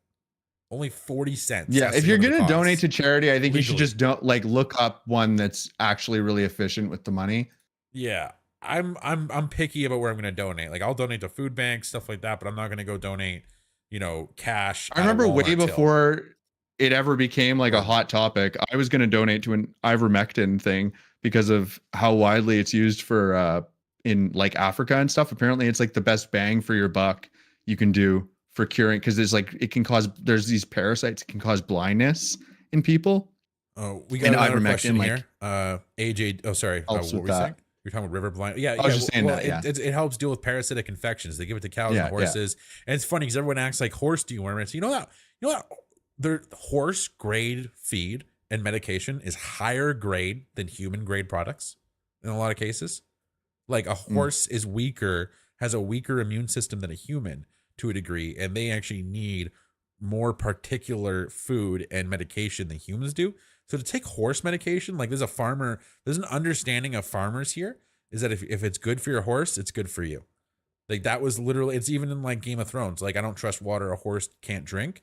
They actually used horses as tests for a long time to see if things were edible for humans and stuff like that. Like it was like a go-to trick you do, right? With drinking water, if the horse doesn't want to drink it, you probably shouldn't drink it, things like that, right? So to take something that's like meant for a horse, I don't think is that. Anyways, I'm not condoning it. I'm just saying that whole horse dewormer scandal years ago, right? It's just funny how that none of that stuff was handled very well. But anyways, do you honestly believe that if the hearing on Friday over prorogation sides against the government, that the government won't appeal it immediately or just ignore it?